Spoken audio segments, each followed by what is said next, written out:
are and what they really think. I think I've seen probably quite enough of Matt Hancock to last me a lifetime. I'll also be getting to know you better, travelling to find out what you think about the politicians who are fighting for your vote. They've got to get this country back on track. Join me every Sunday at 6 p.m. only on GB News, on TV, radio and online.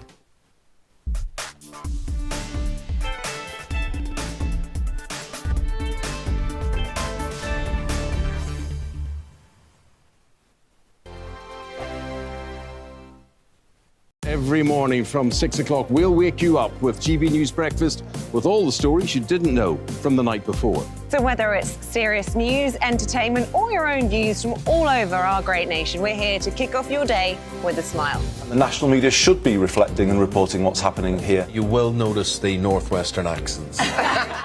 Whether you're with us on TV, radio or online, every morning it's breakfast from 6 a.m. Hope you can join us. We are GB News, right across the nation. You can get us on television, on radio, on digital. We're absolutely everywhere. Amazing! You see, amazing! You remind me of me in the European Parliament. But here's the most important bit. We are not part of the mainstream establishment. We think and speak just like you do. We are the People's Channel. Magnificent. That's really, really thoughtful. Come and join us on GB News, the People's News Channel. My name's Tom Harwood and join me 9:30 a.m. every weekday for The Briefing, your one-stop shop for everything you need to know about what's going on in politics today. I wonder if this is a deal that might need to be like the biscuits in this factory, twice baked. Is there not an opportunity here to win out against the extremes? Tom Harwood, GB News. What are you going to do about it? Things should have been done differently, and they certainly are being done differently. Don't miss it. The Briefing with me, Tom Harwood, 9:30 Monday to Friday on GB News. Join me, Nana Akua, Saturday and Sunday afternoons on GB News. Expect fiery debate and passionate discussion as me and my panel tackle some of the biggest topics hitting the headlines. It's a place for everyone's opinion. No one gets cancelled, but no one gets an easy ride. Oh, she's on it today! Be ready for conversations that are fierce, frank, and of course, fun. Every Saturday and Sunday afternoon from 4 p.m. on GB News, the People's Channel.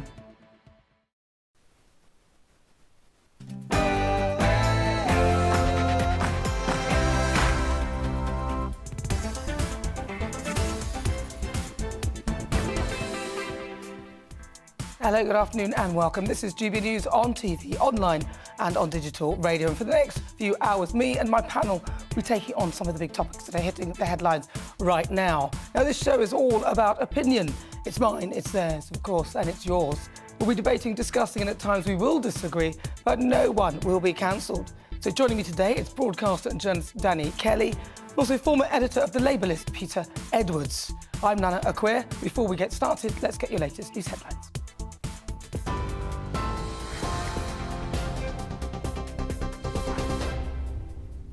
Thanks, Nana. 1 minute past 4. I'm Ray Addison in the GB newsroom. The Health Secretary is being urged to stop grandstanding and make a deal with unions ahead of NHS strikes this month. The call by former Health Secretary Stephen Dorrell comes as military personnel prepare to cover striking public sector workers. Around 2,000 troops, civil servants and other government volunteers are being trained to help limit disruption during the festive period.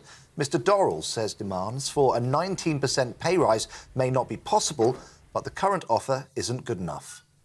Most people, remembering the applause that we all gave to the NHS during the pandemic, would think that 3% doesn't properly respond, in particular for low-paid NHS workers, doesn't properly respond to the challenges of the moment. And I would hope that Steve Barclay would come out of the grandstand and engage with the people who he relies on. He can't deliver healthcare sat in the Secretary of State's office.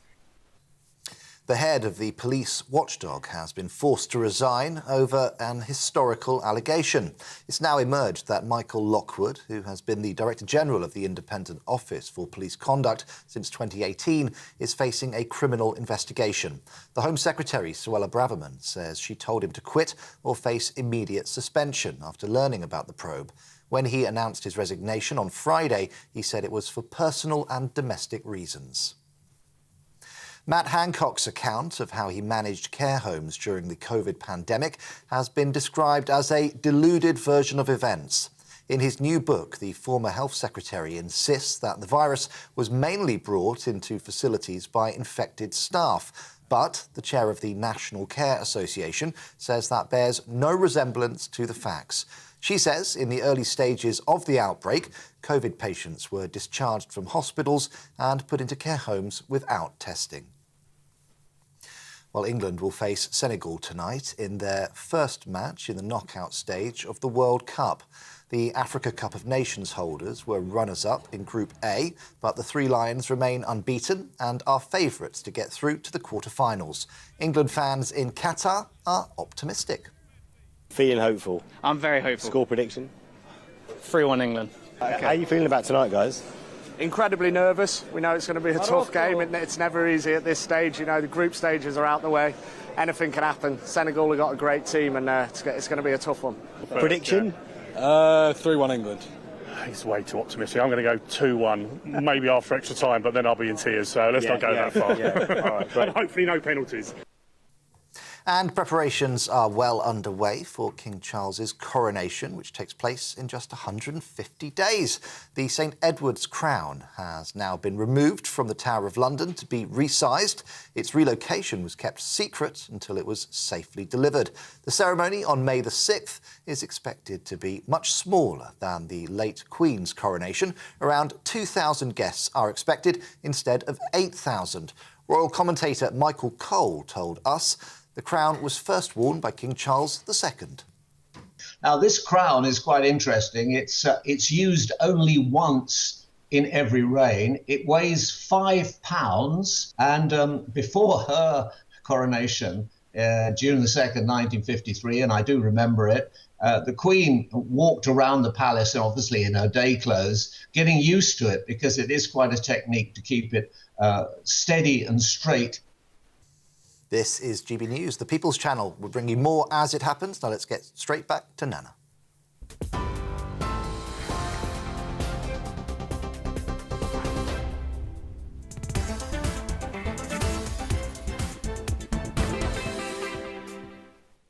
Hello, good afternoon. It is fast approaching 6 minutes after 4 o'clock. You're with me, I'm Nana Akua. This is GB News on TV, online and on digital radio.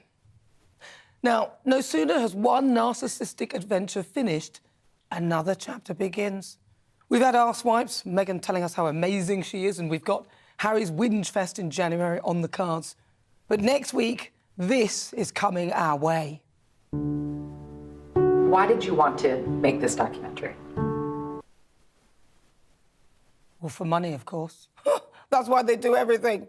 We'll be treated to the first in a series of fly-on-the-wall, docu-type, heavily edited best bits in the life of the Markles. Let's be honest, Meghan's not going to let anything go out that doesn't portray them all as victims. It's apparently not even filmed in their home. The reason why their first director quit, it's hardly authentic. And if it's anything like the Arsewipes podcast, it may well crash and burn. No one sees what's happening behind closed doors.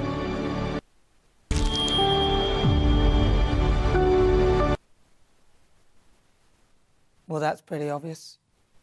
No one sees behind what's closed doors. I mean, let's be honest. And of course, they released the trailer in the same week that William and Catherine are touring the US. Nice. My favourite bit of the trailer, which unfortunately has already been played. Well, their best bit is the bit where, well, you've got Kate looking, well, not her best in Westminster Abbey during a Commonwealth service. Look at Meghan behind her. Apparently it was taken after a disagreement over the seating plan. Yes, Meghan is at the back again. But listen to the sound effect of the knives. I had to do everything I could to protect my family.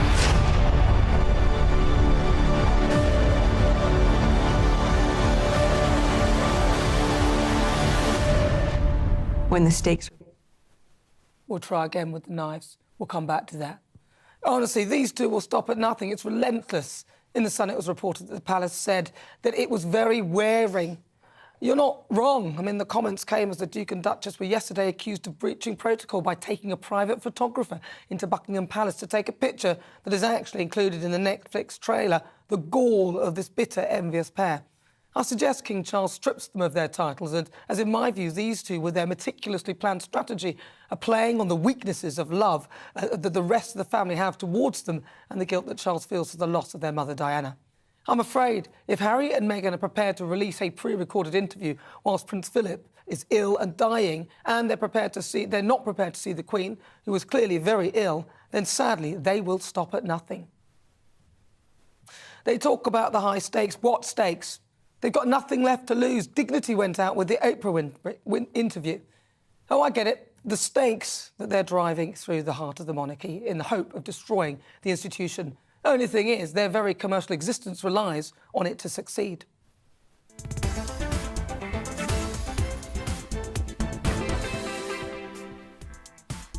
All right, so before we get stuck into the debate, here's what else is coming up today. For the Great British Debate this hour, I'm asking, should Dominic Raab be allowed to veto parole for serious criminals? According to the statistics, Justice Secretary Dominic Raab has prevented dozens of criminals deemed to be serious from moving to open prisons. Now, this comes as the proposed new law could give him the power to veto the parole of around about 100 of the most dangerous inmates. But is this right? Then at 4:50, it's World View. I'll be heading across the Atlantic to go all to the latest on Prince William and Kate's visit stateside, where they met US President Joe Biden. I'll also be getting the lowdown on today how the World Cup match between England and Senegal may pan out. Then at 5, it's time for Outside. And today, you've got to guess, it's a world-renowned author. Now, she has published 22 best-selling novels over the last 22 years, and she's sold over 4 million copies of her books in the UK. Her novels focus on issues of love, parenting and fidelity. Can anyone guess who this might be?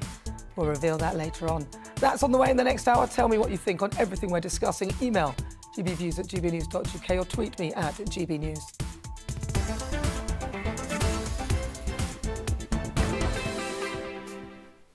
Right, let's welcome again my fabulous panel, broadcaster and journalist Danny Kelly, also former editor of The Labellist Peter Edwards. Right, well, I'm going to welcome again, Peter. You're making this a regular thing now. You were on last night, though. I don't think it's unforgivable, but we didn't know. It's fine. No, it's lovely to have you back. Right, I'll start with my friend Danny on the end then. Well, Megan, yeah, somebody pressed it on. The Arsewide pod, is that what they've called their podcast? No, Arsewide archetypes, but that's sort of... Oh, I see. You've put a spin on it. Well do you know, I think I'm one of the few people on GB News who doesn't have a pathological hatred for this country. No, hold on a sec. No. I didn't say you had. Hang on. Stop you. Why? Because I think pathological hatred is too weak a word. No, too strong. Not about you can't say that about people who aren't here. So no, but it seems to come out of the pores. Nobody has a pathological hatred. Well, hatred is, by its very nature, pathological. Well, no, I don't think you can... I don't think that... Look, rather than get caught up on dictionary definitions... you used it, and I'm saying no one has a pathological hatred. OK, all right. Well, look... We've gone down a cul-de-sac. We've gone down a semantic cul-de-sac. I am going to reserve judgment. I really am. And if there's a story that involves Prince Harry, bearing in mind I'm a royalist, I travelled down on the train from the Midlands to spend 8 hours queuing to see the Queen lying in state. I'm a royalist. I love the royal family. But also I'm a journalist. And if there is a story that needs to be exposed, then I think it should be exposed. Now, in your monologue, the inference was that it could be the end of the royal family or the institution. No. Well, there was a reference to that. So, I think if they carry on like that... Well, there you go. So in your monologue, you know, the extreme is the end of this institution. That's right. And I hope that we don't see that. But if there is a story that needs to be told, then, and airing dirty laundry in public, then I think it should be told. Do you think that the ongoing drip, drip, drip, though, consistently, because obviously they are a family, they are people, they're not just, you know, people, they're not anything, they are actually people who are dealing with this. They are people. So do you think that the constant, you know, telling stories about the family and constant complaining and then making money out of that complaint, I mean, surely, in your view, there comes a point when you think, please, stop, what are you doing to your family? I don't know the full context of why he's doing it. He's an intelligent man. Now, I think since Piers Morgan gave that appraisal of the Oprah Winfrey interview, I think the whole country, I think that polarised the country. I think it reinforced negative stereotypes for people who had a dislike to Harry and Meghan, and it made it more toxic. I'd like to see the balance. I'm really looking forward to it. The drip, drip, drip feed, as you explain, they've monetised their story now, and so Netflix have deliberately, they've orchestrated a perfect calendar of when to release things. So you have, as you said, you have that shot of Kate scowling Was it Westminster Abbey? Well, that's right. They were supposed to, because I don't think somebody wasn't happy with the seating arrangements. And Boy. I assume it was Meghan because she was at the back. When I first saw that, my jaw dropped. I thought they've really got it in for Kate. Do you think just Kate, Kate and William, sorry. It's Catherine, I think we would like to refer to her. Catherine, forgive me. Yes, what do you think, Peter? I know what you're going to say. Well, you can answer the question then. No, OK, I'll give you my view. So, I think they've made some bad decisions. I thought parts of your intro were a bit unkind, the arse-wipes joke, but they've made some poor decisions. So on the one hand, William and Harry lost their mother at a very young age in dreadful circumstances. Yep. That must have an impact on you forever. And, well, I'm not a person of colour. I don't doubt for a moment Meghan has suffered racism at various times throughout her life, and that's hugely distressing. I think where they've been poorly... And Harry, of course, is a war hero.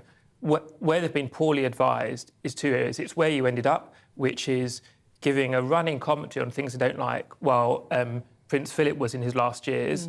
And, you know, the Queen's passing was a shock in a sense, but she was obviously extremely old, and the running commentary and a drip of negative news stories continued. I think it would have been nice to give both the Queen and the Duke of Edinburgh a bit of quiet in their final years. The other worry is what Danny alluded to, that having moved to Canada, then America, in the need of a greater private life, they're now monetising that private life in the media. And it's not just, I don't think we're paying for it anymore, as far as I can tell, so they're free to make their own choices. But I think it's actually bad for them. And I think they seem quite happy, yet the decisions they're making don't seem to be making them any happier. And I certainly think the documentary is not going to be good for anyone. No, I would concur with that, actually. That's very succinctly and very diplomatically put, actually.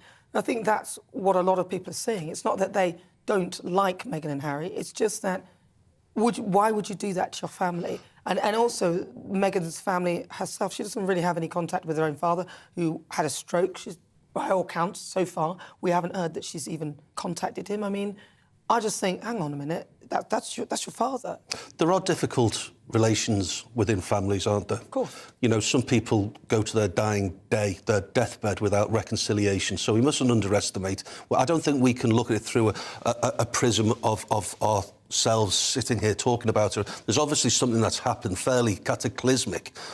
Unless she's just a nasty piece of work who is... We don't know. No, we don't. Who is just chasing money and fame. Yeah. Now, I've heard fabulous interviews on this radio station with her half-sister who suggests that that's possibly more correct than being a nasty piece of work. So she's the Hollywood actress, she's chasing Prince Harry. I doubt all of her stories. I remember she said that she never even heard of Prince Harry until she met him. Forgive me, come on.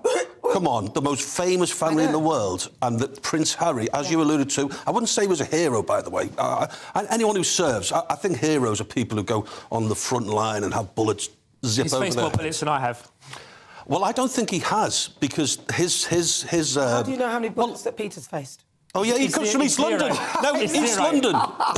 And Essex. Exactly. No, but his job in the military was heavily managed. He wasn't put in many danger zones. No, he wasn't. In fact, I think the people around him were in more danger of... Because he was a target. Because he was a bullet magnet. So, in the end, he shouldn't... My view is that, actually, it would be better that he didn't do that, because it puts the others in more danger, and there's more jeopardy. So I'd rather that he hadn't done that, and I don't see him as a hero, because I think he had other people protecting him whilst they're trying to do their jobs. I think he'd probably be a bit something that's in the way. But as for this behaviour, no, I don't think it's acceptable. I can see very clearly that, first of all, the thing on April was awful. Why would you do that, especially if Prince Philip is dying? They did say that they liked Prince Philip, so that doesn't feel right, and they liked the Queen, so knowing that Prince Philip is her partner, why would you do that? So, there's too many things where they have behaved in a manner that suggests that they are out for vengeance. And there are many books out there with events and explanations of their behaviour that seem to suggest that they aren't very nice. Why do they want revenge? Maybe that's going to come out in the Netflix series. Well, if you see the title of Harry's book, Spare, he's obviously not very happy about being the second in line, and it's a difficult role to play, because you've got to try not to be jealous, because who wouldn't be, because you're not the one who's going to be the king. I wouldn't say vengeance. I think they're unhappy, they're frustrated, they're airing that all in public. But, as Danny said, every family is different, and you can't know what's going on behind the scenes. No.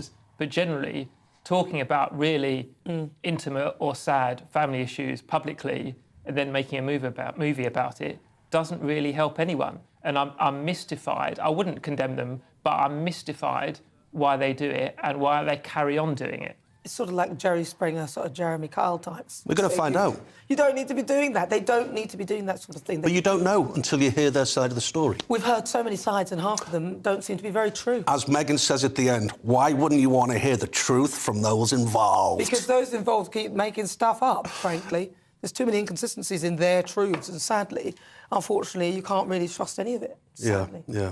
I'm not convinced she was, again, a victim of racism. I don't know. We'll have to find out. You know, the weird thing is, she doesn't, to me, right, and I'm not the first to say that, no, she looks like she's Italian or something, or from Greece or the Mediterranean. I wouldn't say, there goes a woman of colour. No. I really wouldn't. But to me, as a dark woman, I don't see... She didn't look dark to me at all. I didn't even realise... Well, I'm glad you see, you can say that. I didn't think that she had any mix in her at all. No. I just thought she was... I thought she was Caucasian. And in fact, apparently in her CV and stuff, when she was going for acting roles, that's the side that she picked. But then she is of both races, isn't she? She's also white and she's also black. So she's both. So I suppose you can choose if you want. Well, I don't think it's about choosing. All I'm saying is in her CV, she did say that she was... Apparently, this is what we hear, that she put in Caucasian. Well, I don't know about that. Well, that's what they said. I mean, I don't know either. I've no idea. But to me, while I think a lot of their decisions in recent years have been quite poor, it's not unreasonable to suggest that Meghan has faced prejudice. No, I don't think that's unreasonable at all. That's fair enough. Fair enough. I mean, that's pretty obvious. Most people of colour will have faced some sort of prejudice. In fact, most people will have faced some level of prejudice at some point. Right, well, if you just join me, welcome on board. I'm Nana Akua. This is GB News on TV, online and on digital radio. After the break, it is time for the Great British Debate this hour, and I'm asking, should Dominic Raab be allowed to veto parole for serious criminals?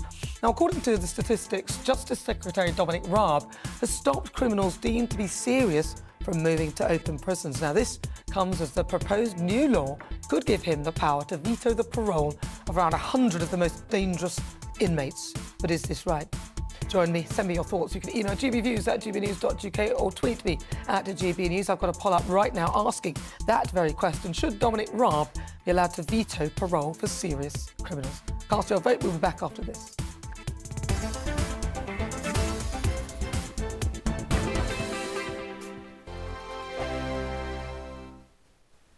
We are GB News, and we'd like to say thank you to each and every one of you for bringing us your conversations, for helping our great nation find its voice. We are here for you on radio, television, and online, across England, Scotland, Wales, and Northern Ireland. It's not the BBC, you actually get your facts right. We are proud to be GB News, the People's Channel, Britain's news channel. Monday to Thursday, 9 p.m. till 11 p.m. Join me, Dan Wootton. I'll bring you the sharpest takes and hottest debates. Do you not believe in prison? I don't believe in prisons. I'm completely stunned. I guarantee you there'll be no spin, no bias, no censorship. I actually was personally quite offended by it. And no reason to go to bed. So I guess they've always been quite woke. That's Dan Wootton tonight on TV, radio and online. Monday to Thursday from 9 p.m. till 11 p.m. on GB News. The People's Channel, Britain's news channel. Hello there, it's Eamon Holmes here from Breakfast on GB News. We're not just on your television and your screens, you know. We're on DAB plus digital radio, so you can listen to your favourite shows on the move. If you've not yet listened to GB News Radio, it's very simple. We're on your radio player and tune-in apps, on your smart speaker, phone or tablet, or online at gbnews.uk. Take us with you wherever you go. GB News Radio. You never have to miss a moment of the People's Channel.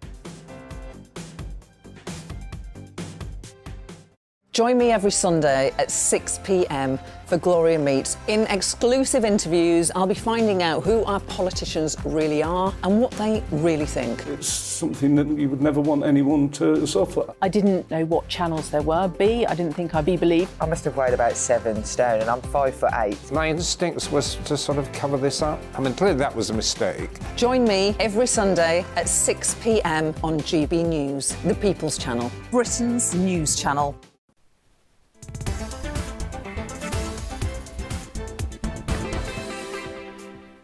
Good afternoon. It's just fast approaching 23 minutes after 4 o'clock. This is GB News. We are live on TV, online and on digital radio. I'm Nana Akua.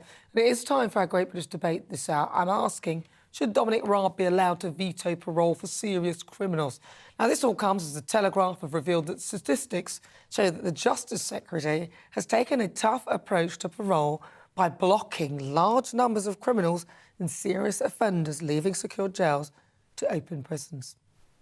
Now, new legislation is set to allow Dominic Raab to have the power to override up to 100 of the most dangerous criminals, the Parole Board recommendations. Now, this includes murderers, rapists and child killers. And last summer, 9 in 10 Parole Board recommendations to transfer prisoners from secure to open prisoners were accepted, so the majority happened. However, data showed that the Ministry of Justice rejected nearly 9 in 10 recommendations by the Parole Board, representing the near-complete reversal from 90% of the recommendations approved previously. So that doesn't make much sense to me, but I think basically a load of people were rejected when it came to having their parole accepted. So on the most serious offenders, including those with life sentences who were considered for moves to open prisons, this has been slashed by 80% following a tightening of the rules. And this follows a major attempt by the government to ensure greater public safety following numerous escapes by criminals from open prisons, as well as major parole board scandals, such as allowing the release of infamous double child killer Colin Pitchfork. So what do you think? For the Great British Debate this hour, I'm asking, should Dominic Raab be allowed to veto parole for serious criminals? I'm joined now by former convict and current business owner and entrepreneur, Winston Davies. Winston, thank you very much for joining me. Hey, how you doing, Nana? You all right? Yeah. So what do you think? Dominic Raab, Justice Secretary, he's going to have the power now, because you saw with that awful Pitchfork situation, where, in my view, there's no way he should have even been given parole. I don't know what you think about that. But he was, unfortunately, they should be able to override, surely. I'll say off the bat, if somebody has killed children, committed rape, things like that, I think throw away the key and that's it with them. However... What about execution? I don't know about how far you go from execution. That's another conversation. But certainly I don't think they should be let out of prison, full stop. That's it. You've done that. There's no going back for me. However, if in this country we are going to let people out of prison and we are going to say that they can rehabilitate and they can come out of prison, especially talking about these longer-term serious criminals here, it should be down to the prison service, the parole board, who work with them on a day-to-day basis, who know these prisoners, who understand them, they've got training, experience, education, rather than a government board or panel or Dominic Raab being able to say that they should veto it. They don't have any experience, they don't have any education. But sometimes these parole boards seem to make ridiculous decisions, and even anyone with a half of common sense can see that that is the wrong decision. So should there not be an ability for somebody above to look at oversee the whole thing and actually make a decision that could be, say, in the public's interest, because that's what it feels like. 100%, but it should be somebody who's got the experience within the prison service, who deals with offenders, who understands the reoffending and rehabilitation, not an MP who doesn't have that experience and just just because they've got public opinion and they've got pressure from the public to say, stop it. I mean, like I said, I'm quite happily to stop all of them. But if you are going to let them come out, then it shouldn't be down to an MP to be able to make that decision. But we've already got that. We've already got that. The parole board are that. They are the people who are overseeing it, and it feels to me like they are making some obvious, simple errors. There are many errors in the prison system, the prison service, full stop. They need whole scale change need to be made in the parole board and the prison service. I think a bigger issue they've got at the moment is they've got people that are sitting on extended determinate sentences where they have to do 2/3 their sentence, then they have to sit at a parole board to see whether or not they're allowed to go to open conditions and rehabilitate. Some of those offenders who are deemed too dangerous to go to open conditions, at the end of that last third of their sentence, they are let out of the prison gate. That is crazy. So really his attention should be on actually focusing on what happens to people when they're released. He should be looking at what happens to people who serve their entire sentence. So just say this person is awful, they've served their entire sentence, so there's no way you can sort of keep them in. Then they go out and they haven't had any proper rehabilitation. That's the problem, because only 1 in 200 offenders that get released from a parole board decision reoffend. OK. We'll stay here, Winston, because I'm going to have a chat now with former Brexit Party MEP Ben Habib. Ben, thank you so much for joining me.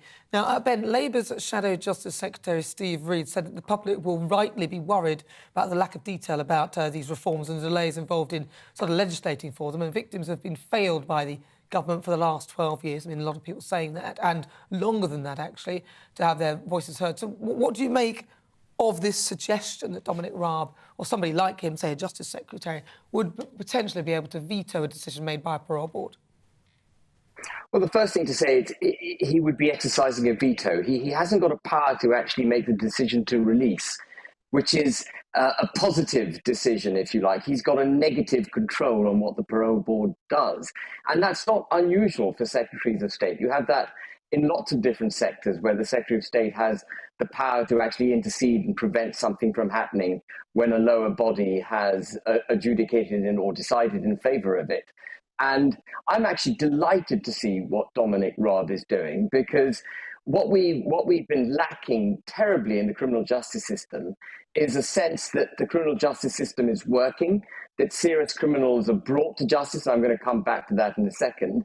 And that once they've been brought to justice, they get an appropriate sentence and they serve those sentences. But just before I go on to the criminal justice system more broadly, the point here is he is merely vetoing recommendations. He is not positively releasing dangerous criminals from prison. And it's good to see the government taking this step, because at the end of the day, in order to make the criminal justice system work, people have to believe, the larger public have to believe, that they will be caught and they will be punished if they break the law. And it's a high time that we got that message back into public circulation.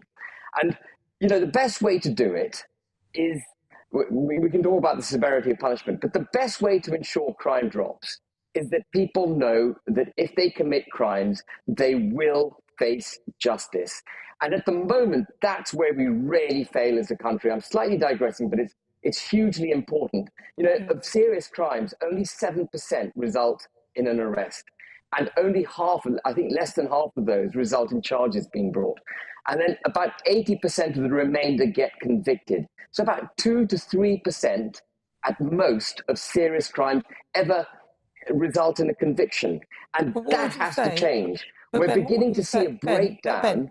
What would you say, though, to Winston's suggestion that somebody like Dominic Raab, in a position like that as an MP, shouldn't be really the one making those sort of decisions? I'm going to bring Winston in as well. But he's not making a decision. He's not making a decision to release.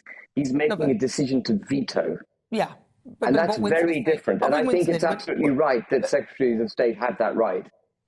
OK. Well, let me bring Winston in because, because Winston, you were saying, I mean, just reiterate it to Ben for me, if you wouldn't mind. The issue is that Dominic Raab does not have the qualifications, the education or the experience to be able to make the decision or have an opinion on whether or not someone should be released from prison. That should be left to the professionals who deal with these offenders. But he's not making that decision, Winston. He's only got a right to veto it.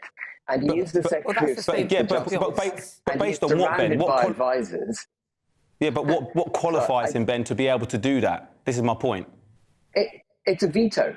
It's a veto. It's not as if he's interfering in the criminal justice system and extending sentences unilaterally or preventing people from... We know it's a veto, but what we're saying is, and what Winston is saying is, he's not actually physically involved in the rehabilitation or even any of the care of this prisoner.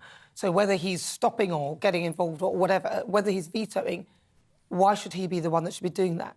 But it's absolutely right. He's the final break. He has advisors. The notion that he's an uneducated backbench MP making decisions of a significant nature in the lives of these, prisoners who would otherwise be in open prisons or released is not right. This is a man who's Secretary of State for Justice. He's surrounded by advisors, and they are scrutinising the recommendations made by the parole board. And there's a much bigger issue here. We've got to instill confidence back in the criminal justice system. We're seeing a breakdown of it across the United Kingdom at the moment. I don't think necessarily that this is where you can make a really significant difference to the confidence in our system. I think that has to be done at the policing end of it, which is sadly fundamentally failing in my view at the moment. But this in my view, is a step in the right direction. Yeah, sorry, Ben. I mean, you talk about inspiring confidence in the British public. Dominic Raab was the same man that was overseeing, or his advisors or team, whoever it was, overseeing the wife of a US diplomat who killed a teenager in 2019 coming out of a US intelligence base in Northamptonshire and allowed them to use their diplomatic immunity to leave the country. That doesn't instill confidence in the British public. Well, I mean, that's a very specific case where diplomatic immunity was invoked. And, I don't think that's symptomatic of the breakdown that we see, for example, with the Albanian celebration of independence in Parliament Square the other day, bringing the whole area to a close and the police not doing anything about it. Just Stop Oil, vandalizing paintings, buildings, bringing traffic to a halt, getting away with it, sticking themselves to the road. I think what he's saying, Rebellion, Ben, we'll go on forever with those examples. I think what he's saying, Ben, is that actually, though, Dominic Raab doesn't have the hands-on experience to be able to be vetoing.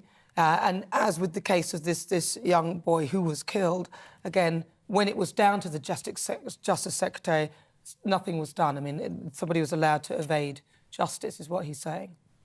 That's the point. Well, that was diplomatic immunity. I'm not familiar enough with the detail on the laws surrounding that to be able to venture an opinion.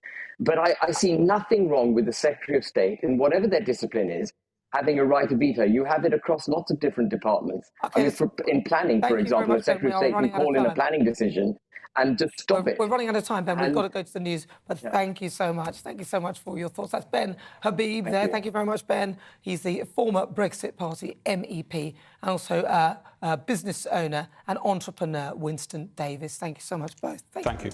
Thank you. Right, you're with me. I'm Nana Akua. This is GB News on TV, online and on digital radio. Still to come, the Great British Debate this hour. I'm asking, should Dominic Raab be allowed to veto parole for serious criminals? You'll hear the thoughts of my panel, broadcaster and journalist Danny Kelly, also former editor of The Labelist Peter Edwards. Then at 5 o'clock in this week's Outside, something you do not want to miss, today's guest, a world-renowned author. Now, she's published 22 novels and sold over 4 million copies of her books in the UK. Her novels focus on issues of love, parenting and fidelity. I'll give you more clues. One of her books is entitled Just My Luck. Has anyone guessed it? Stay tuned. You'll find out more at 5 o'clock. But first, let's get your latest news headlines.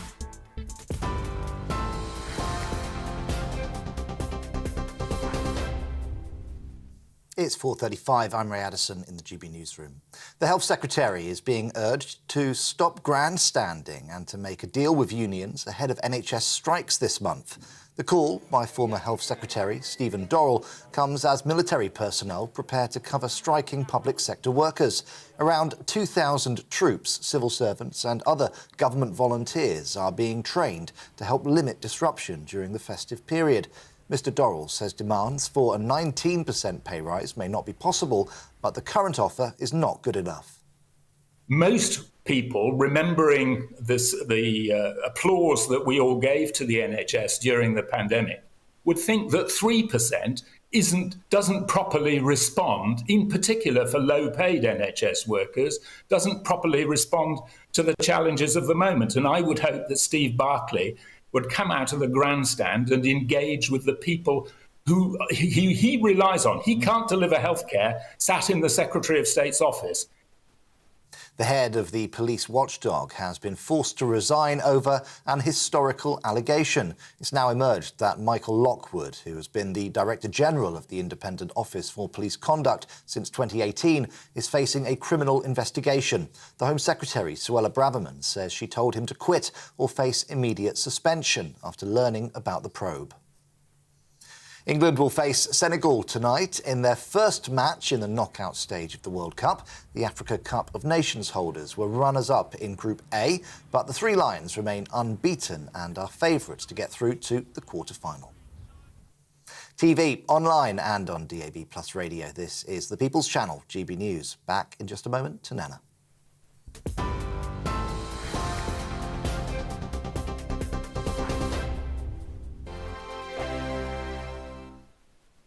Monday to Thursday nights on GB News. At 6, it's Deebs & Co. 7 o'clock, Farage. At 8, join Mark Stein. And at 9, Dan Wootton Tonight, followed by Headliners. On TV, radio and online. This is GB News.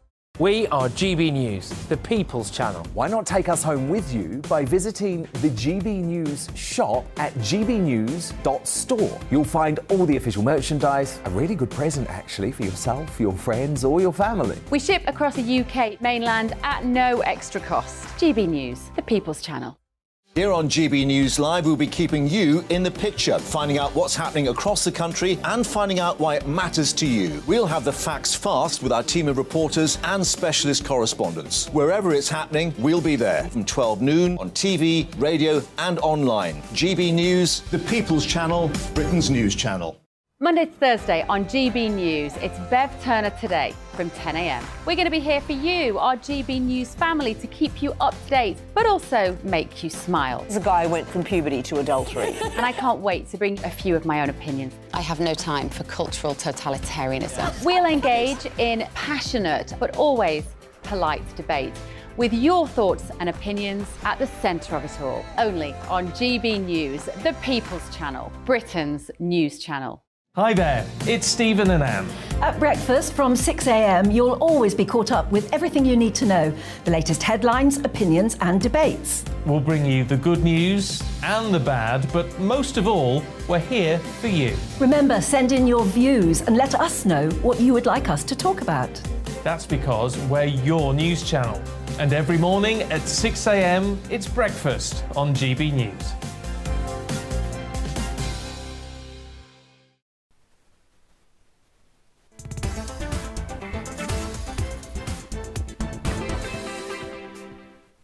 Good afternoon. This is GB News. If you've just tuned in, where have you been? I'm Nana Akua. We are live on TV, online and on digital radio. It's time for the Great British Debate this hour. I'm asking, should Dominic Raab be allowed to veto parole for serious criminals? So there's been new legislation and it's set to allow him to have the power to veto up to 100 of the most dangerous criminals' parole board recommendations. So this includes for murderers, rapists and child killers. So potentially he could say no, they're not coming out. Now, last summer, 9 in 10 parole board recommendations to transfer prisoners from secure to open prisons were accepted. So the majority were accepted when it came to being removed from a secure prison to somewhere that's open. However, data showed that the Ministry of Justice rejected nearly 9 in 10 recommendations by parole boards, representing a near complete reversal. The 90% of recommendations approved previously. My panel look confused. All will be revealed. And on the most serious offenders, including those with life sentences who were considered for moves to open prisons, those have been slashed by 80% following a tightening of the rules. So for the Great British Debate this hour, I'm asking, should Dominic Raab actually have the power to be able to veto parole for serious criminals? What do you think? Let's see what my panel make of that. I'm joined now by broadcaster and journalist Danny Kelly, and also former editor of the Labour list, Peter Edwards. I'm going to start with you, Peter. What do you think? So there's quite a few different cases that have emerged, but what's your view overall on the situation? Well, we need public confidence in the criminal justice system. As I understand it, there is a right for the Justice Secretary to call in some cases already, and as your previous contributor said, that happens in other departments as well, like in communities where they can look at a planning application around housing. But this is an expansion, looking at more cases, basically, having a second opinion versus a parole board. I don't think the government have fully made the case for it. I don't know all the background, but you've got legislation to create the parole board. They'll have terms of reference, and then your point, skilled individuals to that. So something there is going wrong. And there's a worry, and I don't want to make it partisan because, as your kind of intro showed, this is an issue about public safety and confidence in the system rather than about individuals. But there can always be a bit of a worry that an elected politician making this type of decision can be swayed by public opinion or what they read in the newspapers or the newspapers they're close to, for example. And unfortunately, we know Boris Johnson's government did break the law in other areas in recent years, like the proroguing of Parliament. So what I'd say is... Well, they've all done it in Tony Blair's proroguing of Parliament. Lots of them have done it. Tony Blair didn't prorogue Parliament I know legally. it's John Major, wasn't it? Yeah, John Major. so let's not go down that route. But what I'd say is... Well, you say you started it. You started. Let's not go down that route. You started. We invited you on. Look, I think the government haven't made a case for it. Clearly, stuff does go wrong occasionally with Parole Board, and there's a big pushback from parts of the print media, especially. But I think we need to understand the reasons why, because if you put more discretionary power in the hands of politicians, that's only because you don't have trust in the system. So why? Do we trust them at all, even? Danny, what do you think? I'm a massive believer in rehabilitation, and I understand that the prison system can work. Prison isn't a cushy number. No matter how many videos you may see on YouTube of prisoners with smuggled in mobile phones, smoking hash and everything, the gritty reality is that to be locked behind a door for 23 hours a day, bang up, as they call it, that's not a good experience. So whoever kids you that they have a PlayStation, they have a telly, believe me, they would much rather have their liberty. Sentencing-wise with Dominic Raab, I believe that you're right to a certain extent, Peter, in my view. There's a bit of red meat being thrown to right-wing papers. Lock him up for life. Colin Pitchfork, how dare he have a cushy ride in a Cat C prison, which is a cushy ride compared to Cat A's and Cat B's. If the offence is so egregious and unforgivable, and this will be, I guess, going back in history and going through these cases, then I think, so long as Dominic Raab is advised correctly, I have no sympathy for jackasses like Colin Pitchfork. He can rot away for all Who I care. I think was a child killer, is that right? Yes, I have no sympathy for him. I don't. I feel uncomfortable if Dominic Raab starts to get involved with... OK, and I'm not minimising this as a crime, but it's like bank robbers who've spent 15 years behind bars. Now, bank robbers, I think there's fresh and blue water, whatever that expression is, between paedophilia and certain other crimes. So I would feel uncomfortable with Dominic Raab all of a sudden saying, oh, hang on, no, Nat West, 1985, I want another 10 years on that. But there are some crimes that... Well, it's more of a veto, isn't it? So if they're going to be released, he could say, no, I think you've got it wrong. And he can put a veto. That's it, yeah. Just spend another 10 years. More 10 years. Of course. Well, I think what Danny and I are saying is perhaps not a million miles apart, that when there's issues of public safety, public confidence, complexity, and in many cases the feelings of bereaved families as well, putting all that in the hands of a politician who's got 100 other things to deal with every week, will they really have the time and the resource to devote to that? Or is there a risk they'll be swayed by public opinion, when one of the great virtues of the British justice system is that it is generally, it is independent. It is not swayed by what goes on in Westminster. Yeah, I mean, the other worry is obviously with the changing of the guards all the time, the different politicians coming in and out. I mean, the Tory party had how many different Home Secretaries, how many Justice Secretaries and so on and so forth. In such short space of time, there'll be no consistency as well. So there is that as well. I actually agree that, well, on one hand, I actually think that I quite like the fact that somebody else could oversee the Parole Board and make a decision outside the decision that they've made, because I think they've made so many errors and so many misjudgments that seem clear to us as the general public looking at it, that I actually, on this occasion, think there should be someone like Dominic Raab kind of outside of it making a decision. But there is some power, as I understand it, for that already. We're talking about an expansion of that. And I personally agree with that. I think it's a good idea. You mentioned that your panel looked a little bit confused when 9 out of 10 parole interviews are granted, yet the Ministry of Justice pushed back on 90% of those ones. So one of them isn't fit for purpose. Which one is right and which one is wrong? Well, that's the question, isn't it? Which one is right? Because Peter alluded to the fact that a parole board are highly trained individuals who will be drip-fed over the years the behaviour and the, if you like, the mental state of the convict coming up for parole. And you would think that they were in a better place to decide whether someone deserves to go down to a Cat C prison or an open prison, forgive me. I mentioned Cat C earlier. Sorry, an open prison is if you like, the most liberal of all the prisons. I think you can even, like, sort of, you don't even need to lock your prison door at night, the cell door, and you can go for a wander around town and everything. I'd feel very uncomfortable Colin Pitchfork going for a walk around town. Well, no, most of us would feel very uncomfortable. Well, listen, this show's nothing without you and your views.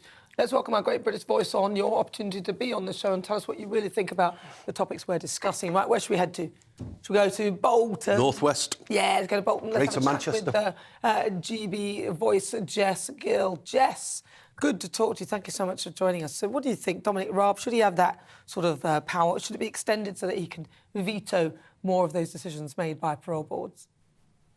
You know, Nana, I rarely say this nowadays, but for once, I actually agree with the Tories. I think the Conservative Party needs to return to a party of law and order.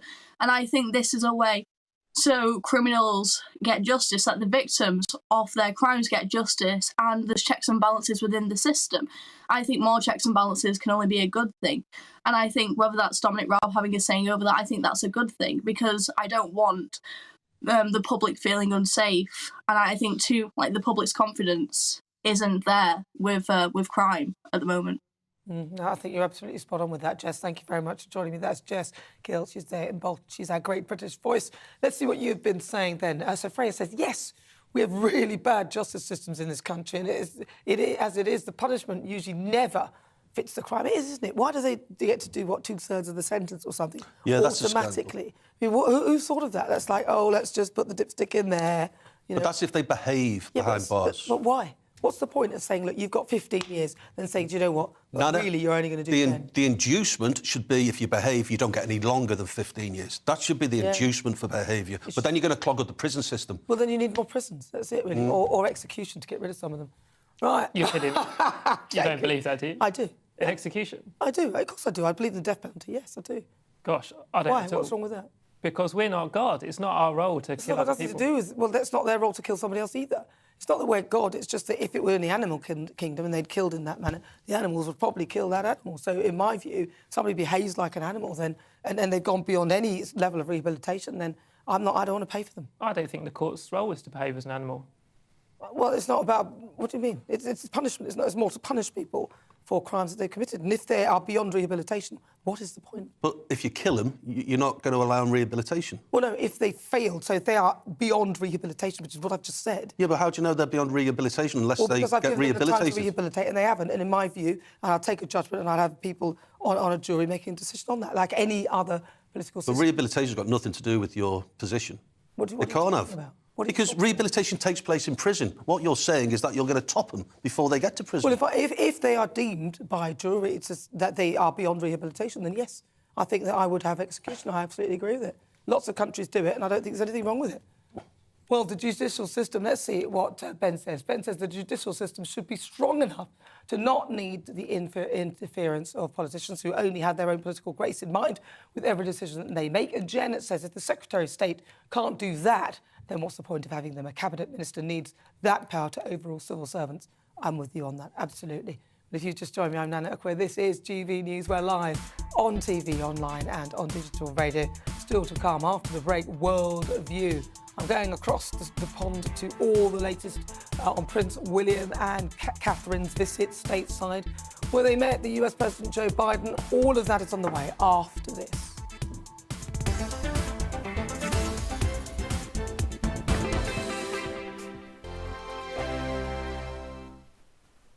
Every morning from 6 o'clock, we'll wake you up with GB News Breakfast with all the stories you didn't know from the night before. So whether it's serious news, entertainment, or your own views from all over our great nation, we're here to kick off your day with a smile. The national media should be reflecting and reporting what's happening here. You will notice the northwestern accents. Whether you're with us on TV, radio, or online, every morning, it's breakfast from 6 a.m. Hope you can join us. We are GB News, right across the nation. You can get us on television, on radio, on digital. We're absolutely everywhere. Amazing! You see, amazing! You remind me of me in the European Parliament. But here's the most important bit. We are not part of the mainstream establishment. We think and speak just like you do. We are the People's Channel. Magnificent. That's really, really thoughtful. Come and join us on GB News, the People's News Channel. My name's Tom Harwood, and join me 9:30 a.m. every weekday for The Briefing, your one-stop shop for everything you need to know about what's going on in politics today. I wonder if this is a deal that might need to be like the biscuits in this factory, twice baked. Is there not an opportunity here to win out against the extremes? Tom Harwood, GB News. What are you going to do about it? Things should have been done differently, and they certainly are being done differently. Don't miss it. The Briefing with me, Tom Harwood, 9:30 Monday to Friday on GB News. Join me, Nana Akua, Saturday and Sunday afternoons on GB News. Expect fiery debate and passionate discussion as me and my panel tackle some of the biggest topics hitting the headlines. It's a place for everyone's opinion. No one gets cancelled, but no one gets an easy ride. Oh, she's on it today! Be ready for conversations that are fierce, frank, and of course, fun every Saturday and Sunday afternoon from 4 p.m. on GB News, the People's Channel.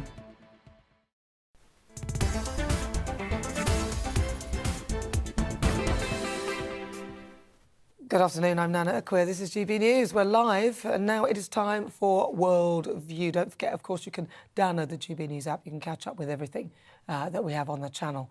Now, the World Cup is well underway. England will face Senegal this evening in the last 16. Coming up today is England's game.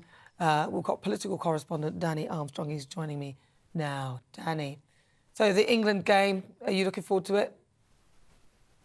Of course I am. I mean, forget your armbands that we were talking about just before the tournament. You can throw them away. This is sink or swim time. This is the last 16 of the World Cup. I'm particularly looking forward to this game, as in the last game against Wales. 2 Mancunians scored in that 3-0 win over Wales. Of course, Marcus Rashford and Phil Foden. Marcus Rashford won't start, we've heard, in this match against Senegal, which is the first international match between those two sides. In place of him will be Bukayo Saka. Saka, of course, along with Rashford, missed one of those penalties in the final of the Euro 2020 last summer. But we don't care about that. This is a new slate. We've turned over a new leaf. And this is a big, big opportunity for Saka to make his mark in this game and also in the England side. You know what, Danny? If some teams are doing really well, like teams like Japan, I mean, we weren't expecting that, were we? South Korea, are they out now? South Korea still in or out? There are some teams that have done really well and some really good ones that have gone who we weren't expecting to do. Do you think that Japan will be victorious? Because they're playing so well. Well, that's the thing about tournament football. It can throw up all sorts of surprises. Japan, South Korea have done really, really well. Senegal would be some dark horses for some people. Sadio Mane, of course, their star player, isn't going to play in this game, but their manager, Aliou Cisse, will know all about English football. He spent 4 years of his career playing for Birmingham City and Portsmouth. Now, we don't know what's going to be. We always think those 3 magic words, it's coming home. It's always won before the tournament has even started. But we really can't underestimate Senegal. Senegal, of course, along with teams like Japan and South Korea, they always throw up surprises. So if you're in the pubs and in the clubs watching this game and you're thinking it is actually coming home, you've got another thing coming because it's going to be a really, really hard game for England. I think Senegal are very good. I'm thinking they are one to worry about. I don't know why everyone seems to be calm about it. But, yep, that's on 7 o'clock tonight. I will definitely be watching. One eye on Senegal and England and one eye on GB News. Thank you very much, Daddy. He's our political correspondent. He's out there in his house, actually. Watching the football later. Travelling over now, let's go to the States and let's speak to the host of the Politics People podcast, Paul Dudderidge. Paul, what is the latest? I haven't heard much about Trump. What's he doing? Well, apart from being totally vindicated on the Hunter Biden laptop being suppressed by Twitter, I mean, that's not being given anywhere near the coverage it deserves. He has now lost his battle to keep his tax returns private and secret from the House of Representatives Ways and Means Committee. So he lost that battle this week, and now the House of Representatives Committee has been given access to his tax returns, his federal tax returns from 2015 to 2020. But to be honest, there's going to be a Republican House from January, so there's not a lot of damage that they can even do to him, and there's actually a division in the amongst the Democrats, because when you pull this kind of tactic on a former president, it can backfire on you, because there's nothing stopping now the Republican majority from January doing exactly the same to the Bidens, for instance. So there isn't much of an appetite to use these tax returns in a very damaging way towards Trump. So, yes, it's a 50-50 week for him. He lost the battle, but he's winning the war. Now, for the Hunter Biden laptop, some people won't know what you're talking about. Can you just fill us in on what happened with Twitter and the Hunter Biden laptop? Yeah, so in 2020, Hunter Biden's laptop, which was found to be filled with incriminating evidence, perhaps pointing to corruption, certainly some iffy personal behavior, but Hunter Biden wasn't running for president. But there certainly was a lot of content that suggested that there was some backroom deals between the former Vice President Joe Biden and Hunter Biden, and that Hunter Biden was basically acting as a frontman wheeler dealer, and there were some nefarious deals, shall we say. The New York Times ran with the story saying that there was incriminating content on this laptop, and every news organization basically suppressed it, and Twitter especially. Now there's because Elon Musk has taken over Twitter, he has released all the internal emails showing that there was collusion between the Biden camp and Twitter itself to suppress this information, and even suppressing the New York Times' Twitter account, that it was just doing its journalistic duty reporting on the content of this laptop. It's a very, very explosive story. If only the press would act in an even-handed manner and report this, because it's exactly what Trump was saying was happening. And he was talked down, shouted down, told that he was paranoid and deranged and that he was indeed corrupt. Turns out, once again, Donald Trump was 100% right. Now, what's going on with Kate and William? Are people looking at this whole... Because we've got this... I don't know whether you've heard of her, Ngozi Fulani. Have you heard of her? Have they heard of her in America, I wonder? Have they heard of Ngozi Fulani in America? I know her by her former name. She's Marlene. What's her real name? Like Melanie something. Marlene Headley or something. It's Marlene.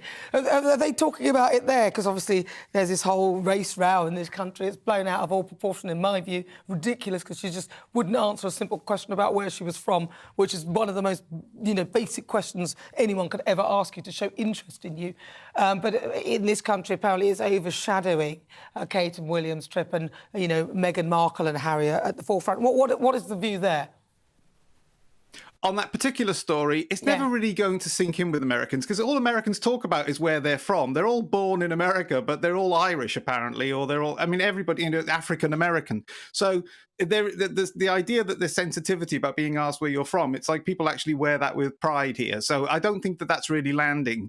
It's interesting that the women on The View have really turned against Meghan and Harry, or Henry, as I prefer to call him. But Catherine and William, their trip to the US was been a bit of a damp squib. The crowds were enthusiastic when they did their walkabout, and they attended a basketball game with the Boston Celtics.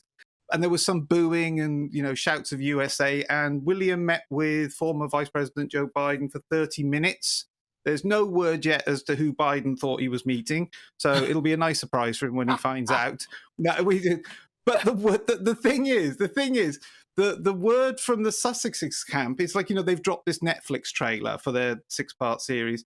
And the word from the Sussex camp today assures us that the timing of the release of the trailer for their show, it was entirely coincidental. It wasn't released. It was a decision made entirely by Netflix executives. So I think that means we're pretty much, that's confirmation that it was planned by the Sussexes. Yes, anyway. Well, listen, Paul, it's really good to talk to you. Thank you so much. That is Paul Duttridge. He's the host of the Politics People podcast.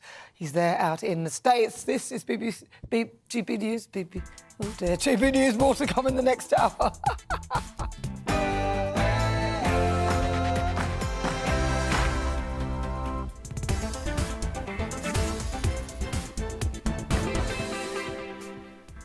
So it's just gone at 5 o'clock. I'm Nana Akua. Welcome on board for the next hour. Me and my panel will be taking on some of the big topics hitting the headlines right now. On the way, I'll be speaking to a multi-million-dollar best-selling author. Who is she? You'll find out. And for the Great British Debate this hour, I'm asking, is it time to stop penalising aspiration in education? All of that after this.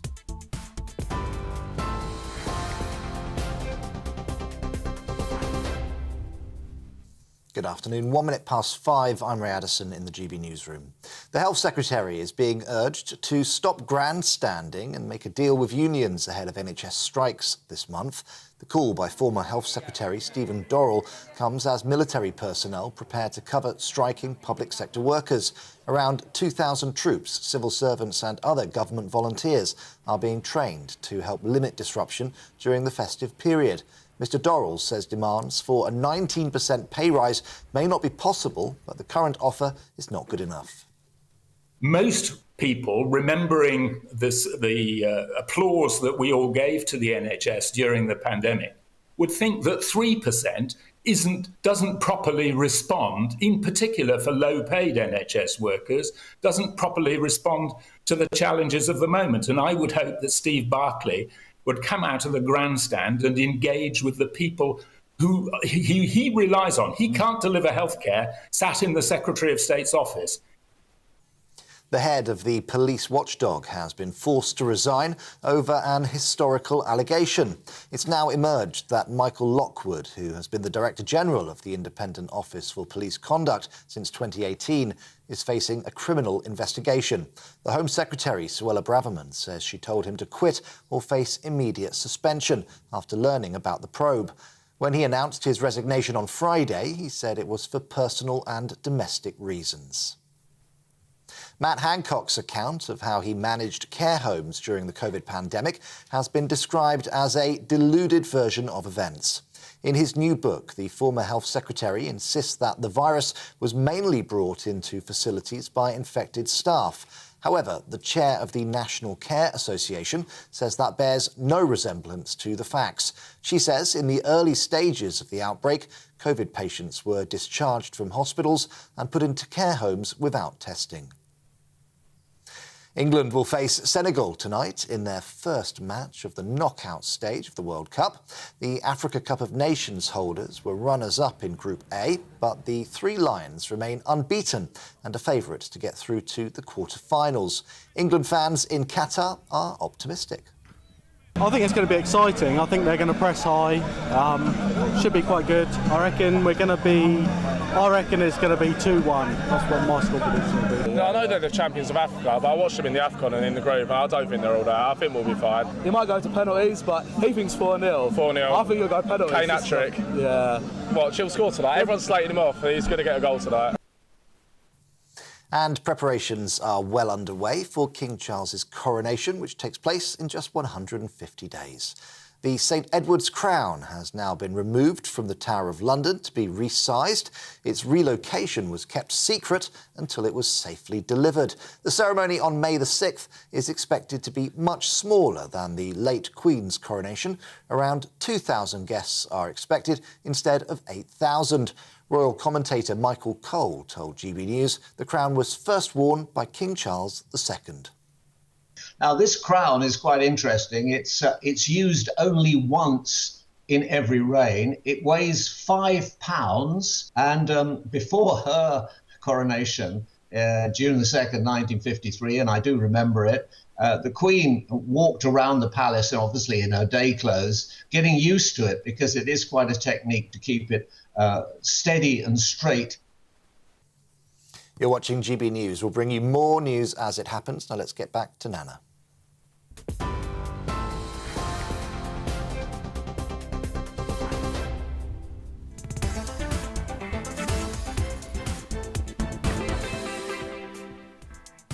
Good afternoon. It is 6 minutes after 5 o'clock. This is GB News. We are the People's Channel. I'm Nana Akua. For the next hour, me and my panel will be taking on some of the big topics hitting the headlines right now. This show is all about opinion. It's mine, it's theirs, and of course it's yours. We'll be debating, discussing, and at times we will disagree, but no one will be cancelled. So joining me today is broadcaster and journalist Danny Kelly, also former editor at The Labellist Peter Edwards. Still to come each Sunday at 5, I'm joined by a celebrity, a former MP or someone who's had an extremely interesting career, and take a look at life after the job. We talk highs, lows and lessons learned and what comes next on the outside. And today, well, my guest is world famous. She's an author. She's published 22 novels and sold over 4 million copies of her books in the UK. Now, her novels focus on issues of love, parenting and fidelity. And one of her books is entitled Just My Luck. I'll be generous, I'll give you one final clue.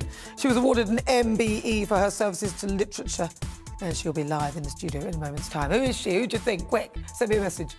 Now for the Great British Debate this hour, I'm asking, is it time to stop penalising aspiration in education?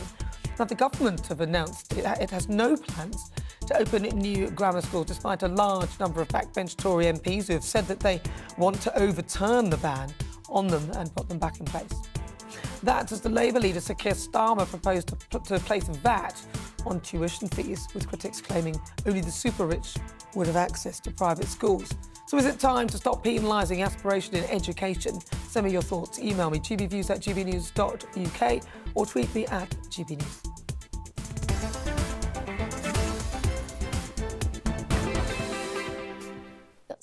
Now it's time for this week's Outside. Now today, my very special guest is an award-winning author. Who is she? No, it's Adele Parks. Now, most notably, she wrote books entitled Lies, Lies, Lies, and Both of You. Adele Parks has an impressive collection of 22 published novels with a total of 4 million UK copies being sold. And from her humble beginnings in Teesside to living in Botswana, Adele's career has led her to many adventures, even earning her an MBE from the late Queen. Adele is also the ambassador for numerous charities that promote literature in the UK. Her latest book, One Last Secret, was released earlier this year, receiving glowing reviews. Adele has released 22 books in 22 years, and she's showing no signs of slowing down. And I'm pleased to say Adele Parks joins me live in the studio. Adele. Hello, that was quite the intro. Well, it was. I said Adele and you said hello, like the other Adele. Very good.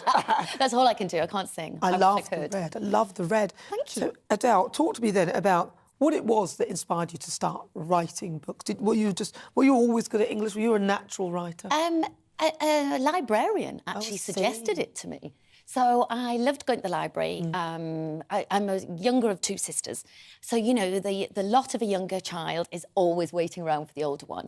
So my mum used to say, wait in the library. And I read a lot of books, and the librarian one day said to me, do you think you might become an author? And we didn't know, you know, we're from Teesside, we didn't know anyone who was a publisher. I always say the first author I ever met was myself, and that's absolutely true. And in those days, there wasn't sort of, you know, online interaction with authors, there wasn't events in the same way.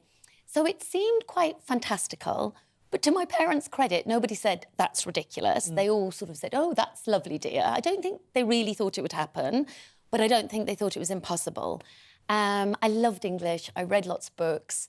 I went to our local state school, brilliant state schools, and I was encouraged. Went to do English at university, and eventually, another 10 years after that, became a writer. Wow. So your first book then, because you became a writer, did you just become a writer and just start writing books, or did you write in newspapers? No, more or less. I mean, the first thing I wrote was my novel that got published. So I wrote... Which book was that, your very first book? It's called Playing Away, and I always give a 10-word pitch. It's Anna Karenina meets Bridget Jones, but heroine gets to live, which is a spoiler if you haven't read Anna Karenina. Ruined it. But the idea was, I wasn't saying I was Tolstoy, obviously, but Bridget Jones was massive at the time. Very much about sort of a single woman waiting for Mr. Right. And I wanted to talk about, OK, not being a single woman, being in a relationship and all the trickiness that can come with that. So I wrote this novel, did some research, pitched it to an agent that I'd never met but had read about, and it got accepted. And it got accepted by... Literally your first novel. First pitch, first and novel. And it got accepted by 6 publishing houses. Wow. So really lucky. Oh, right time, right place. It must have been a good book. I mean, you must be lucky. Yeah, it was exactly. It was good, yeah. Really lucky. I mean, it was fun, and it was, you know, it was a bit escapism. It was really sexy. Really? So I think, yeah, quite rude. I haven't read that one. Yeah, it's very rude, sorry. Is it? Yeah, I'm less rude now, I think. That said, One Last Secret, the last one, is about a sex worker, so maybe I'm more rude, or I don't know. But anyway, yes, it's definitely a theme. We'll come to this rude thing then. Writing a book like that must be quite... Is it difficult to write those sort of scenes? Well, One Last Secret, so that's a psychological thriller.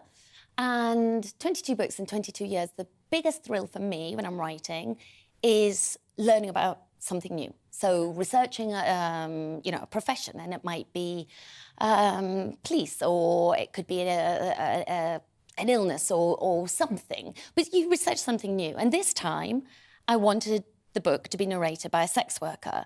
And all my friends were laughing and saying, oh, well, you know, you always shadow the jobs you are going to write about. Exactly. Are you shadowing this job, Adele? I was like, well, you know, something to do. No, I didn't say that. I went and interviewed sex workers because, you know what? It's a job. It's a job like any other job, except it isn't like any other job because you're constantly under threat. You're constantly dealing with horrific prejudice. And and it's not going anywhere, and no one gives any empathy or support. So it's kind of silenced. And I just thought there was something to be said.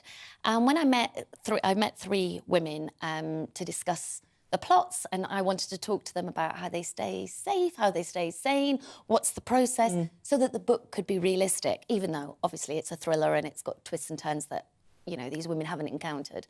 But I found them fascinating, very interesting. So the book is more focused on the sort of psychological development of the women than actually what goes on in the bedroom. In fact, I kind of didn't write about that much because kind of everyone knows what goes on in a bedroom. Nobody knows what goes on in people's heads, and that's more interesting. I'd say it was. Sounds like a fabulous book. I'm going to have to gen up on all your books. If you could think of, when I was young, I used to love Sidney Sheldon. Yes. I used to love my favourite book, Master of the Game. That's a fabulous book. When you were young, what were your favourite books? In fact, who are your favourite authors? And if you could liken your style to an author, is there one that you would say you were like?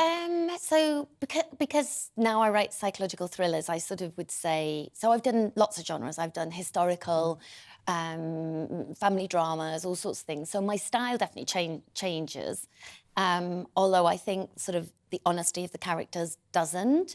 So plots do, genre does, but sort of me is always, I'm always in the books, and my style is always in the books. So it's very difficult to say, oh, I'm like anybody. You're like you. Person. Yeah, I'm like this you. person. But there are definitely authors I admire. I admire Lucy Foley's work, Lisa Jewell's work, Sally Hepworth's work, and they're all other psychological thriller or thriller writers.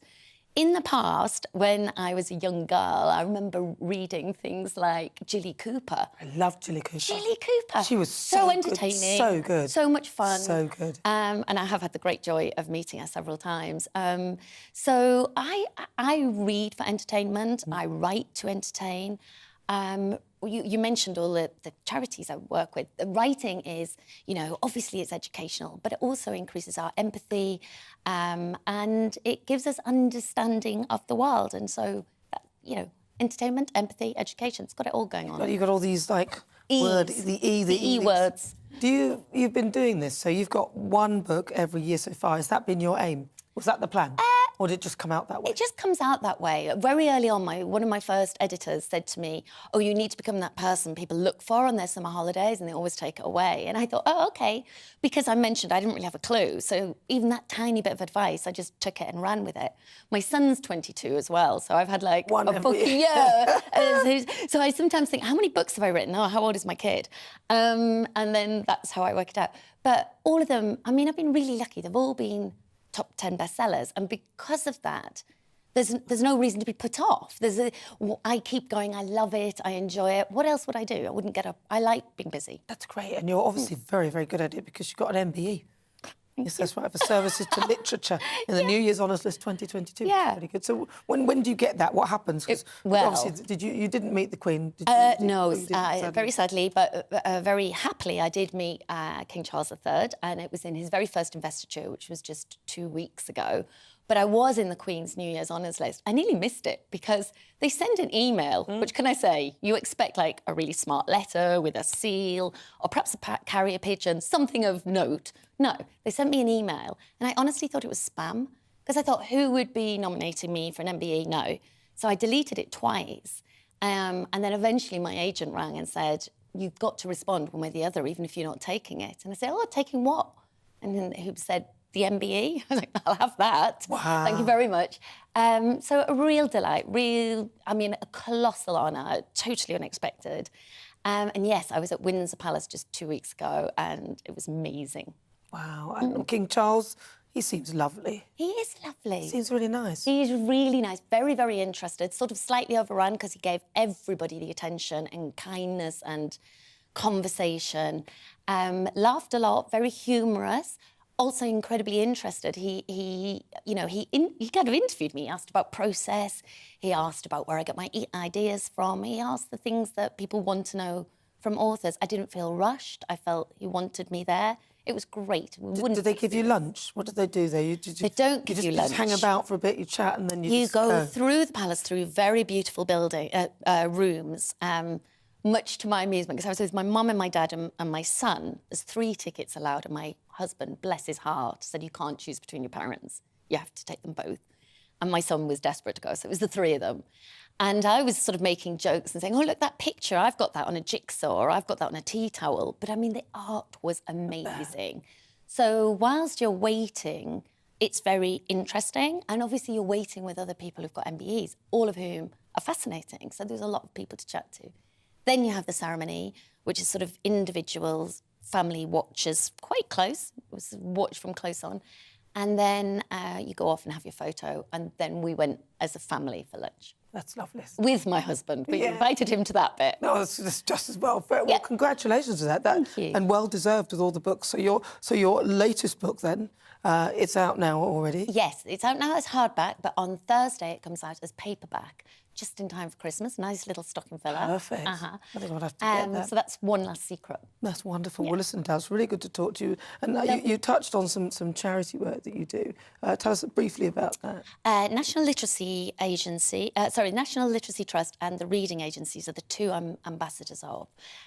Both of them work mostly in the UK to encourage reading and the joy of reading across all age groups. Both of them have got websites worth checking out because they each have specific schemes.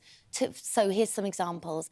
To look at getting homeless people to be reading, to get mums with newborn babies that are in incubators to read to their babies. So from one extreme to the other, there are different schemes to encourage reading depending on your mindset, your age, your social background. And they're just very accessible, very interesting. So, yeah, go and look at both of their websites. There's so much to say about both of them. I don't know where to start. OK, great. I could come back and talk to you about half an hour on just on those. So their websites are, what do the people need to Yes, so National Literacy Trust and the Reading Agency. Yeah, look for that. Listen, Adele, it's so good to talk to you. So good to talk to you. Such a pleasure to meet you. Thank you so much for coming in. Thank you. Thank you very much. That is the fabulous author, Adele Parks, award-winning author, Adele Parks, MBE, I might add. Thank you. This is GB News. Coming up, it is the Great British Debate this hour. I'm asking, is it time to stop penalising aspiration in education? Now, the government have announced that it has no plans to open new grammar schools despite a large number of backbench Tory MPs who want to lift the ban on them, and many of them who have probably benefited from them. And that's as the Labour leader, Sir Keir Starmer, proposed to place VAT on tuition fees, which critics are claiming will affect only the super rich who will still have access to private schools. But is that actually fair, seeing as many of those who wish to do that also had the benefit of private schools? That is all coming up after the break.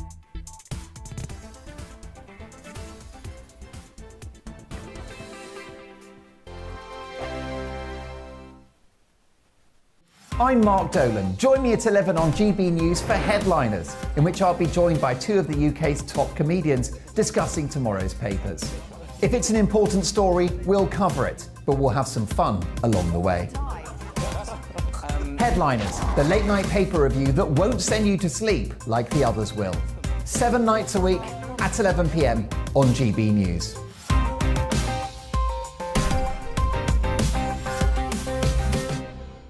Hello, I'm Michelle Dewberry, and you can join me every weekday 6 till 7 on Jubes and Kerr. Me and my panel will get stuck right into the day's events, and I can tell you, in fact, I can warn you, expect some robust debates, some strong opinions and perspectives from both sides of the fence. It's about you at home as well. I love to read out all of your comments, or at least as many as I can. So join me, Michelle Dewberry, Monday to Friday, 6 till 7 on Jubes and Kerr. I'm Mark White. As GB News Home and Security Editor, I cover those key issues that are so important to you. Our authorities, our communities doing all they can to combat violent crime. With the public services under unbearable strain, why are we still failing to control our borders? Defence, the first priority of any government, has been continually hollowed out. Can we trust our politicians to protect the armed forces? Join me, Mark White, on GB News. We are GB News, the People's Channel. And right across the United Kingdom. You can find us on Sky Channel 512. Virgin Media Channel 604. Freesat Channel 216. Freeview channel 236. And YouView channel 236. You can also take us with you on DAB Plus Radio. With the GB News app and at the website gbnews.uk. We're absolutely everywhere. Come join us on GB News, the People's Channel, Britain's news channel.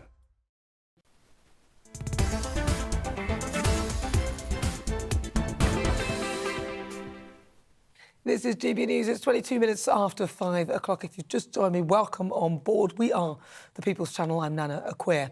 And it is time for our Great British Debate this hour. I'm asking, is it time to stop penalising aspiration in education? Now, the Labour Party has been accused of causing a class war after it revealed that it had scrapped tax breaks for private schools if in government. Don't know why they want to do that. It seems ridiculous. The Daily Mail reported that Labour's plan to charge VAT on school fees could mean that it forces closures of around about 200 schools, despite the party saying the policy would raise more than £1 billion, which would be used to support the state sector. But it appears that it's one rule for socialists and one rule for everyone else. Best buddies, not Keir Starmer and Jeremy Corbyn, went to private schools. Tony Blair, another former Labour leader, also attended private school, and Diane Abbott, who has preached about abolishing private schools, sent her own son to one. There's nothing like being a hypocrite, is there?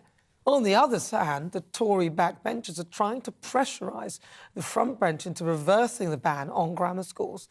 MP Jonathan Gillis asked the Education Department what assessment had been made of the potential merits of removing legislative restrictions on the establishment of new grammar schools. The Schools Minister, Nick Gibbs, says as many children as possible should have access to outstanding education, which some of Sunak's ministers did, because according to the Sutton Trust, 65% of his cabinet went to independent fee-paying schools and only 23% went to comprehensives. So, for the Great British Debate this hour, I'm asking, is it time to stop penalising aspiration in education? I'm joined now by education commentator and editor-in-chief of the Good Schools Guide, Lord Ralph Lucas. Ralph, thank you so much for joining me. Now, if we look at this whole idea, do you really believe that up to 200 schools will close as a result of the 20% VAT rate being placed on schools if Labour are in power? No, I don't personally. The independent sector is very strong. There's a huge base of property assets there. One school closes, the money that supported it goes to whichever school's absorbed it. And the parents who can continue paying the fees, of whom there will be many, will join other schools and make them stronger. So I don't think it'll be 200 schools, but there will be an enormous reorganisation of independent education. A lot of coming together to make efficiencies, a lot of taking advantage of technology to teach better and cheaper, a lot of innovation. It's high time we had some innovation in education. You don't think they'll just put the fees up to match, so add the VAT to the fees, so that the parents would have to pay for it anyway? No. You don't think that would happen? I think if they just did that, there would be a lot of closure, but I don't think they will. I think they will cut costs hard.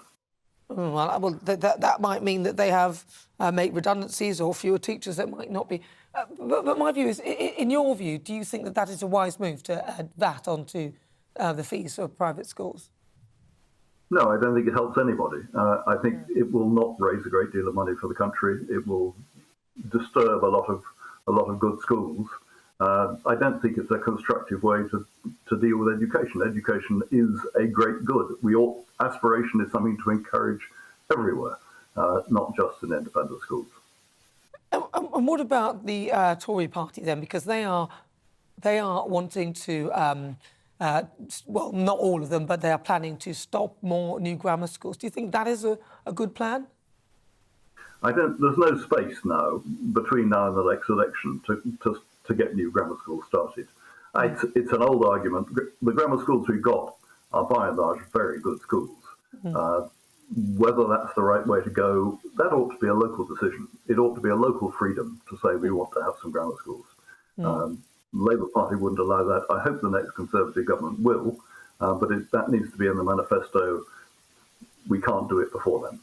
Do you think they're just tinkering and actually they should be focusing on actually bringing up state schools to a good standard rather than sort of robbing Peter to pay Paul. It doesn't make sense to me. I think that has to be the focus. There's 700,000 odd kids in schools which are Ofsted grade 4 or have been stuck in grade 3 for ages. That's where our emphasis ought to be, on really making life better for those children, getting good discipline, good teachers, and bringing those children on in the way that, for instance, Catherine Birtle-Singh has in Michaela. Yeah. Well, Lord Ralph Lucas, stay right there. I'm just going to have a chat with the chairman for the Campaign for Real Education, Chris McGovern. Chris, thank you very much for joining me. Chris, I want to ask you then, so in your view, do you think that getting rid of grammar schools or not having any more grammar schools and also putting VAT on fee-paying schools is actually the right move? It's very much the wrong move. It sends entirely the wrong signal. I mean, as far as independent schools go, in my view, some will close because of the VAT on fees. And also, you know, they're going to become more elitist because only parents who can afford the extra money will be able to afford the higher fees. We've got to remember that aspiration in education died a long time ago. I think probably when the grammar schools were phased out back in the 70s. You know, these days we have a comprehensive school system which fails more or less everybody. David Cameron told his party conference a few years ago that we have got the worst rate of social mobility in the developed world. The whole point of comprehensive schools was to remove social immobility, to make things more mobile. So we've got the worst rate of social mobility in the developed world. In the 1960s and 50s, when there were grammar schools, 2/3 of the children at grammar schools were the sons and daughters of manual workers, and there was much more social mobility. Now, I'm someone who actually took the 11 plus and failed it. So I'm on the scrap heap, if you like, though I went to grammar school later when I was 13. What I would like to see in the future is for grammar schools to be restored in their hundreds for academic children. Also, alongside the grammar schools, what we need are good technical vocational schools. So probably by the age of about 13 or 14, we should do what most of the rest of the world does and recognise that children are different. We don't want sheep and goats. We want horses for courses. And as for those private schools, look, we should take pride in the private schools. We should conserve the private schools and we should renovate the poor and failing schools, which I'm afraid is a lot of schools. Well, but I suppose in their view, what they're saying is that if they stopped or got people to spend money in these private schools, they could then take the money and help to fund state education. I sort of think that's a bit of cheek, really, seeing as the people going to these fee-paying schools are already paying tax for other people to go to state schools and also paying for their own child to go to a school as well. Is there any... It's nonsense. The parents who send their children to private school often scrimp and save. They're paying twice. They're paying taxes and they're paying for their state schools. And actually what will happen, of course, is that you're going to find a transfer of children from private schools into state schools. So the costs in the state schools are going to increase. We're playing political games and a sort of a vengeance against the so-called wealthier people. The problem is that, you know, today, if you live in a poor area of the country, you're 27 times more likely to go to a failing school. We have selection and selection by wealth in the state sector. If you live in a posh area and you can buy a house, you get to a good school. In today's papers, we have Keir Starmer. He sends his own children in Camden. I was a head teacher, by the way, there. His own children to a school which is incredibly selective. Its catchment area is about the size of Abramovich's yacht. And so it's incredibly selective. So it's okay for him to send his kids to those schools. Tony Blair, he had private tutors coming in from Westminster School. The hypocrisy behind this is breathtaking. And the hopelessness of the Tory front is equally breathtaking. They need to get a grip because this is a crisis. And by the way, I must say this, the OECD, the International Number Crunchers, have said very clearly, if you want to see your economy in 20 years' time, look at your education system today. It's a mess, and we're going to be all in a great mess unless we do something about it. Well, we're already in a great mess. Let's get Lord Ralph Lucas back in on this, because, Ralph, do you agree with Chris, then? Because Chris is kind of saying that we are in pretty much a bit of a mess, and something needs to be done about it. Where's Ralph gone? Has Ralph gone?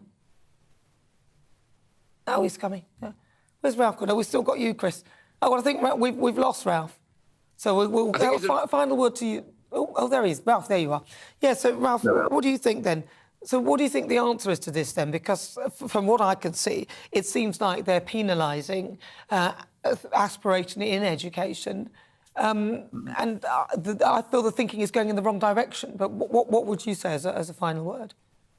I'm picking up on what Chris said. Yes to more grammar schools, but very much alongside a real quality technical education. What Kenneth Baker tried to do with university technical colleges, but didn't make it.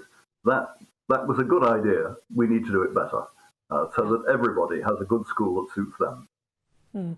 Well, listen, thank you both, Lord Ralph Lucas and also Chris McGovern. Really good to talk to you both.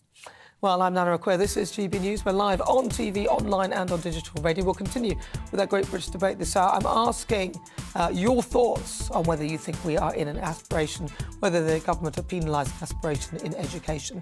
You'll hear the thoughts of my panel, broadcaster and journalist Danny Kelly, also former editor of The Labellist Peter Edwards. First, though, let's get your latest news headlines.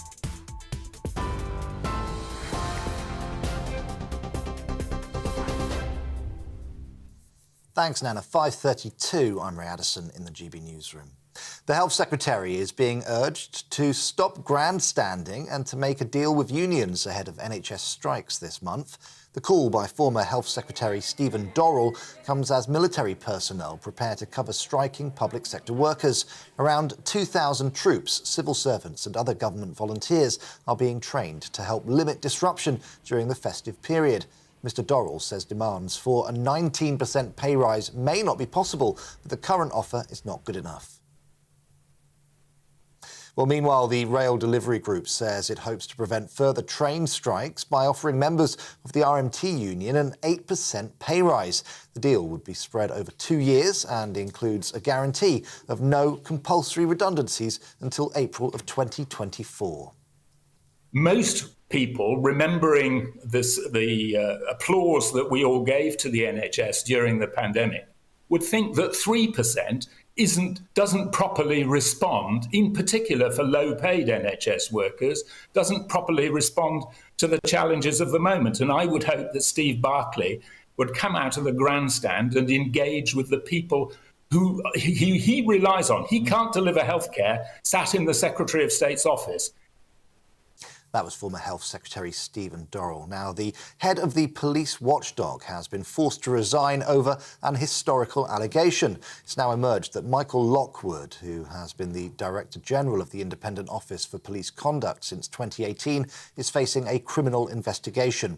The Home Secretary, Suella Braverman, says she told him to quit or face immediate suspension after learning about the probe. England face Senegal in their first knockout match of the World Cup, with kick-off just under an hour and a half away. The Africa Cup of Nations holders were runners-up in Group A. The Three Lions remain unbeaten and are favourites to get through to the next round. We're on TV, online and on DAB+ radio. You're watching GB News. Don't go anywhere. Nana will be back in just a moment.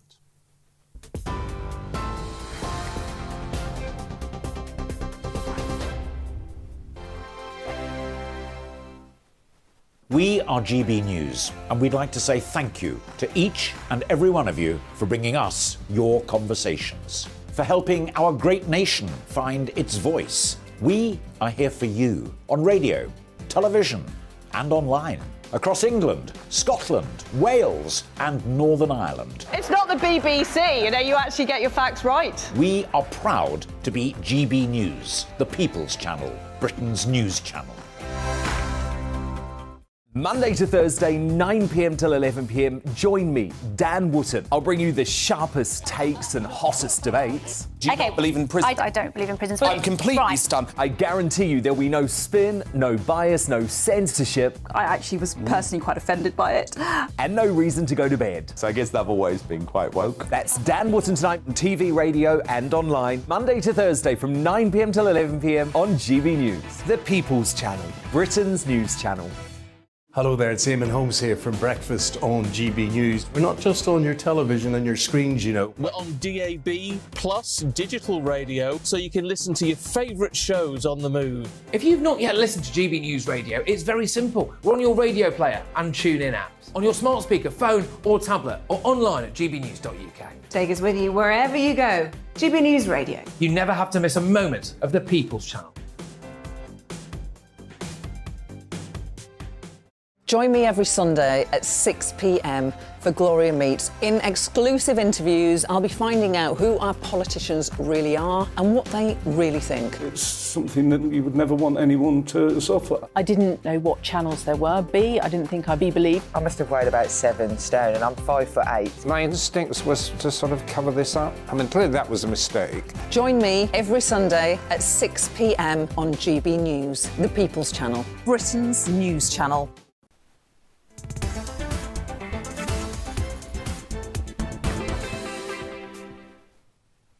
Good afternoon. This is GB News. We're live on TV, online and on digital radio. I'm Nana Akua. For the next few hours, me and my panel will be taking on some of those big topics hitting the headlines right now. So we return to our great British debate this hour, and I'm asking, is it time to stop penalising aspiration in education? The Labour Party have been accused of causing a class war after it revealed that it would scrap tax breaks for private schools if the government, if they were in government.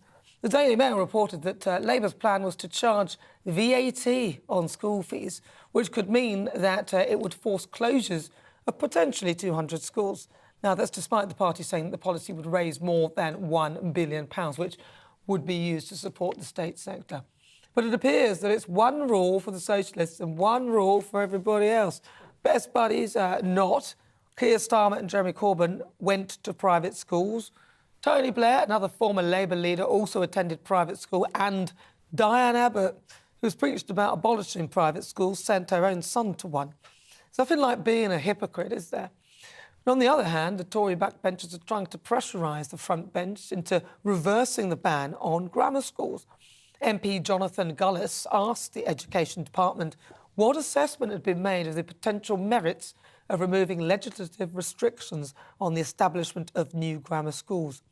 And the Schools Minister, Nick Gibbs, says that as many children as possible should have access to outstanding education, which some of Sunak ministers also had.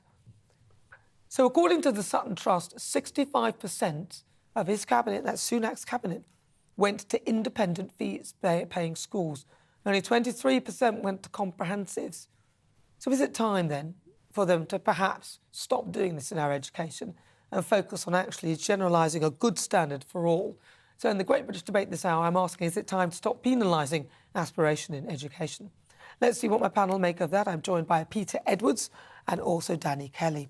So I'm going to start with you, Danny. Yes. You're a learned friend, learned man. Yes, ma'am. And well-educated. Well, actually, no. I was sent to an independent school, but it's with some shame and humiliation some 30 years later that I need to remind you that I left school with 1 O level. And I just dossed around. And I was the archetypal scallywag that probably... What, you?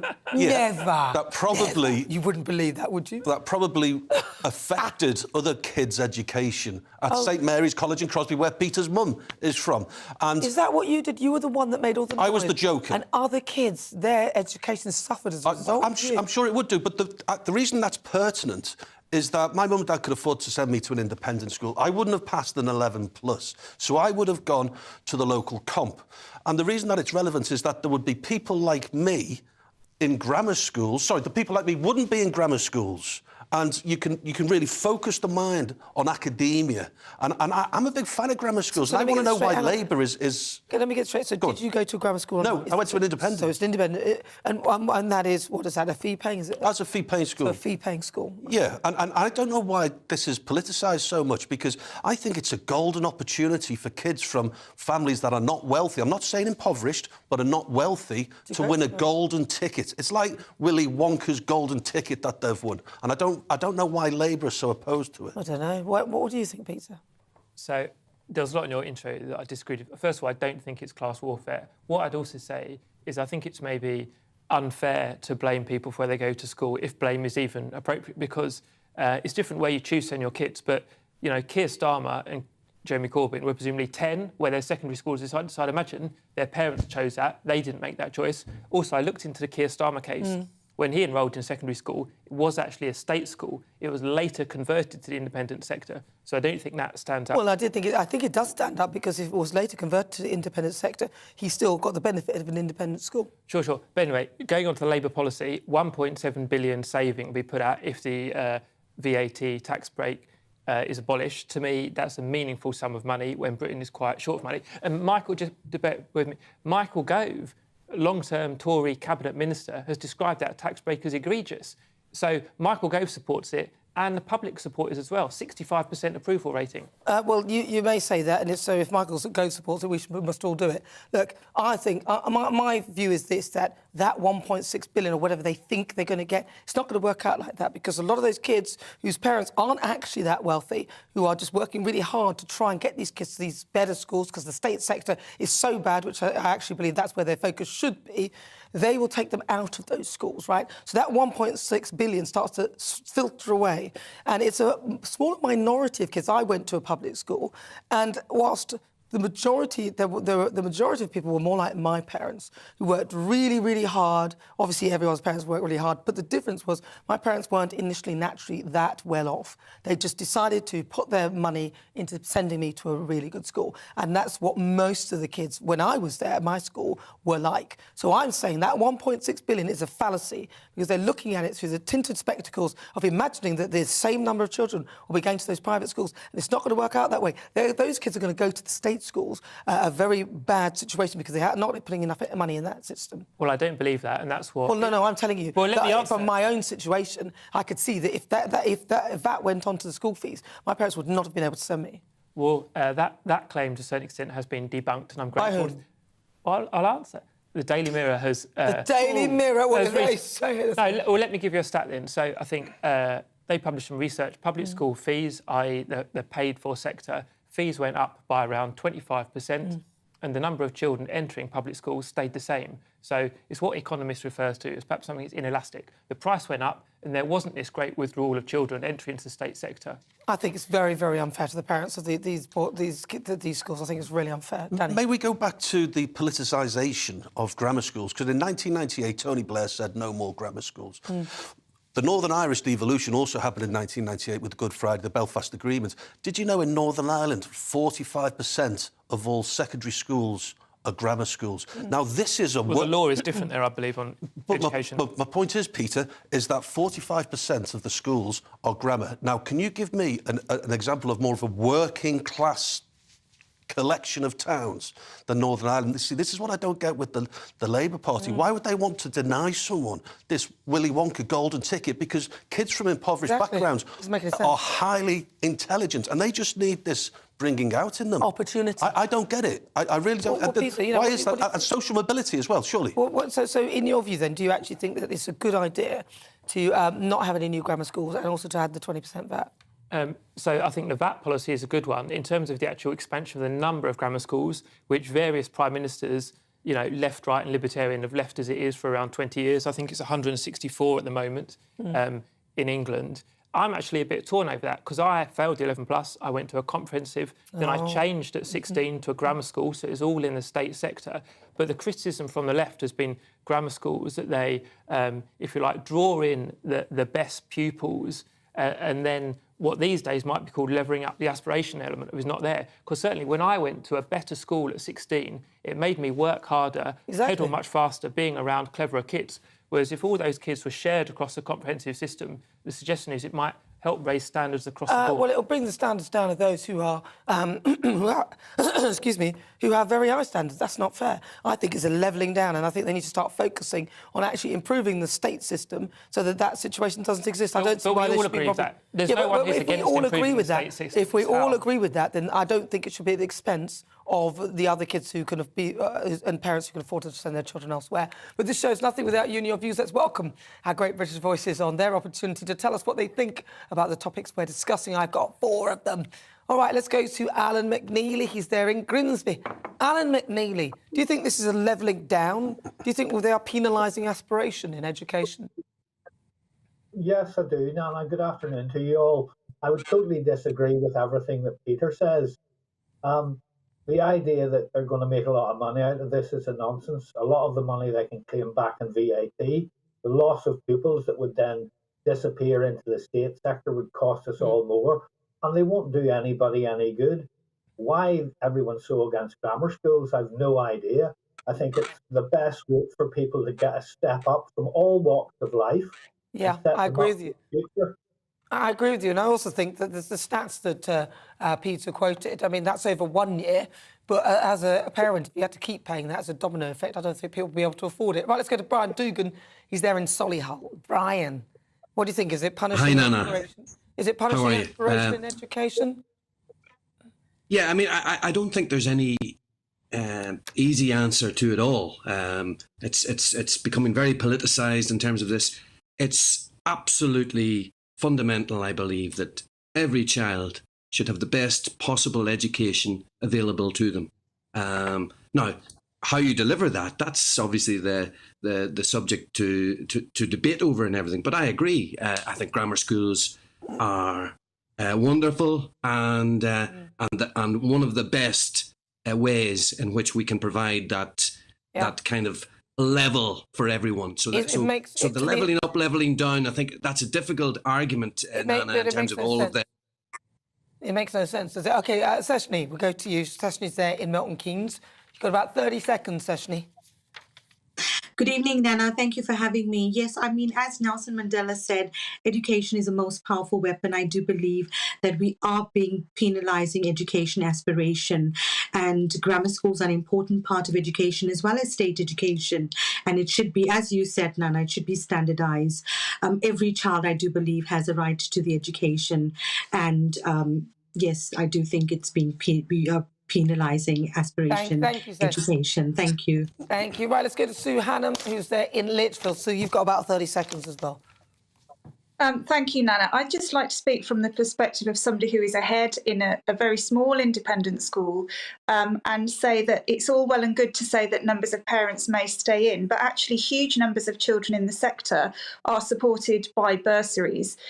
There's also an enormous amount of good work done in state and independent school partnerships, and I think that this argument has become incredibly binary and is losing sight of some really critical detail. Well, I'm very glad you said that, Sue. I'm with you on that. That's Sue Hannam. She's in the education profession as well. She's there in Lichfield. She's one of my great British voices. That was Alan in Grimsby, Seshni in Milton Keynes, Brian in Solihull, and Sue in Lichfield. Thank you so much. Right now, let's turn our attention to the World Cup. I need a flag. England, England. Yeah, they're playing Senegal. I think some people are thinking it's going to be an easy match. No, it isn't. Senegal are very good. Fans up and down the country gearing up to support the Three Lions in the last 16 of the tournament. Let's head over to Cornwall and Nottingham, where two of our great GB News reporters are speaking to the public ahead of the match. Right, let's go to Jeff Moody. He's our West Country reporter. Jeff, talk to me. What's going on there? And we've got Will Hollis there. Hello. Yes, go for it, Jeff. I'm here at the old Custom House, which is in Padstow. Now, I'm going to have to fess up about this. When we arrived here a little while ago, this bar was packed. It was heaving with people, the beers were flowing, there was a great atmosphere, everybody watching the football and getting ready for it. But now suddenly, now you've come to us, a lot of people seem to have gone. I think they might have gone outside for a quick cigarette. Not that we should do that these days, but I'm going to grab some people. They probably don't know it yet, but I'm going to grab them and find out how they're getting on and what they think of the football. Let's try...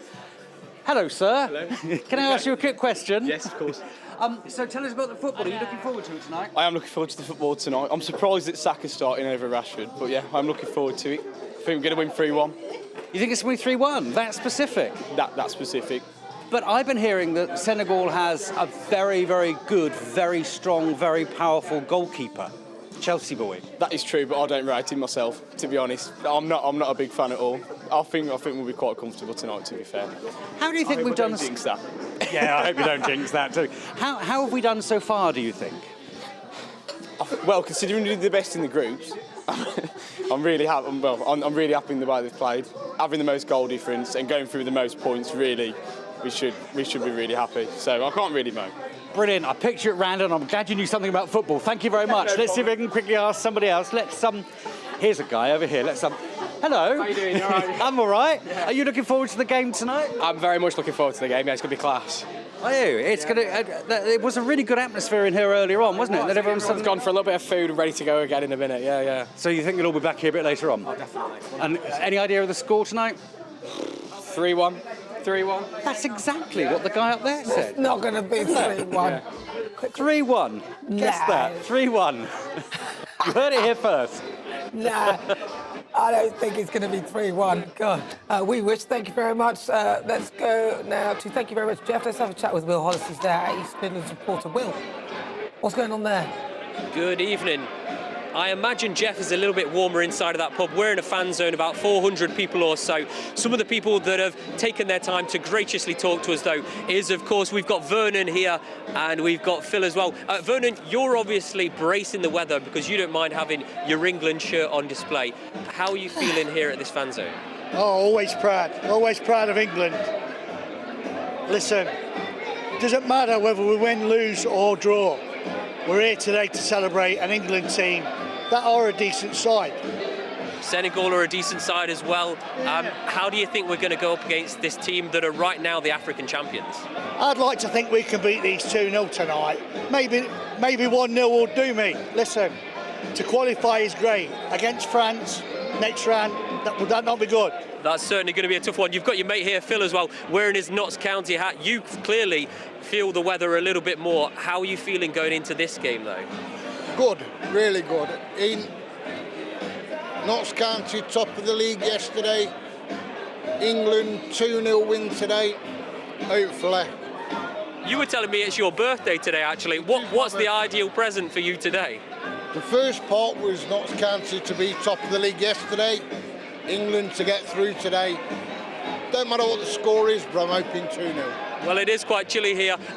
Obviously, people are going to have a little drink. They're going to warm up, and then when the game starts, it's going to be quite something, Nana. Thank you very much. So there's our reporters there. Will Hollis and also Jeff Moody out there. The match is coming up, so I'm sure you're all going to be watching it. Of course you are. Obviously, one eye on GBNews. But right, it's time now for Supplement Sunday, where me and my panel discuss stories that have caught our eye.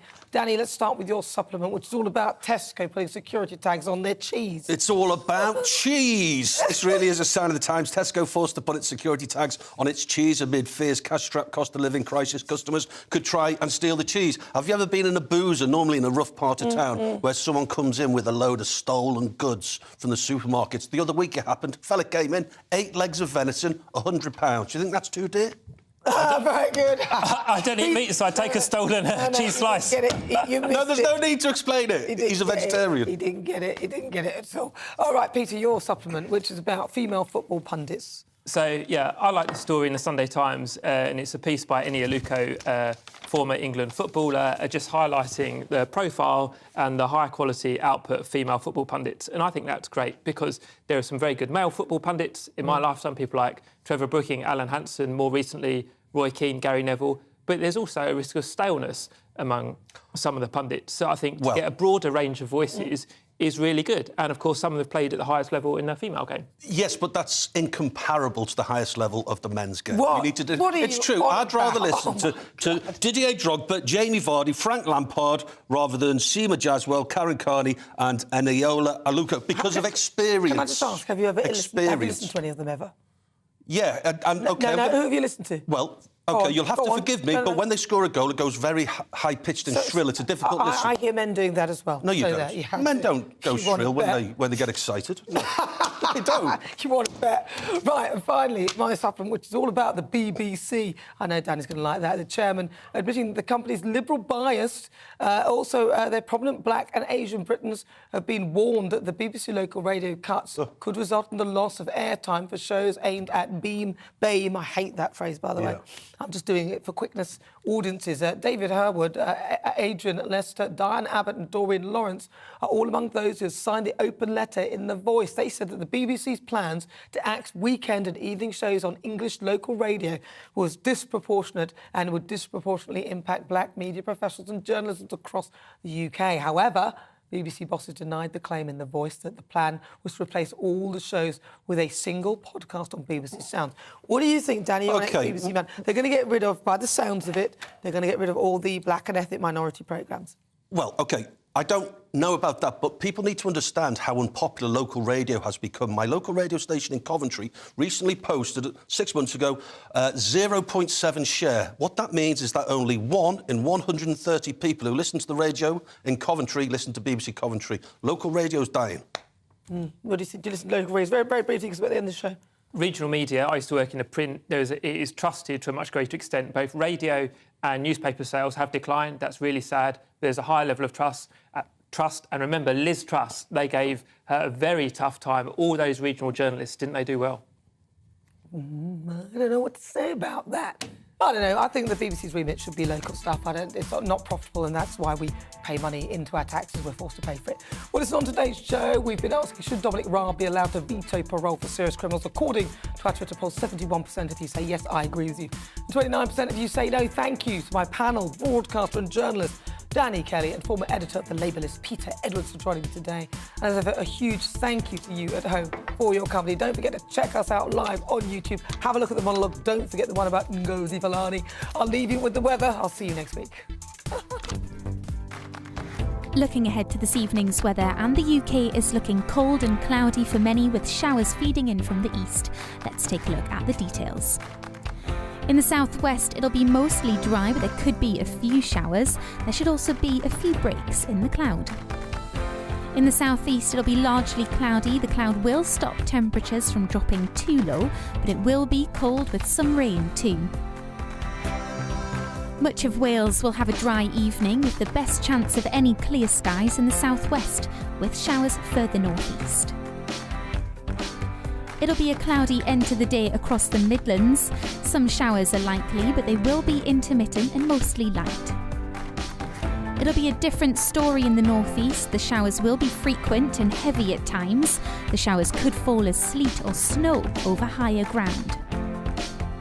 Western parts of Scotland will stay mostly dry with clear skies, meaning it will be cold. Further east, we can expect more cloud and wintry showers this evening and overnight. Meanwhile, across Northern Ireland, we can expect some showers, mainly towards northern and western parts, with some clear spells in between, but perhaps not as chilly as last night. Showers will continue to feed in from the northeast overnight, with chillier and clearer weather in the west. And that's how the weather's shaping up overnight into tomorrow morning.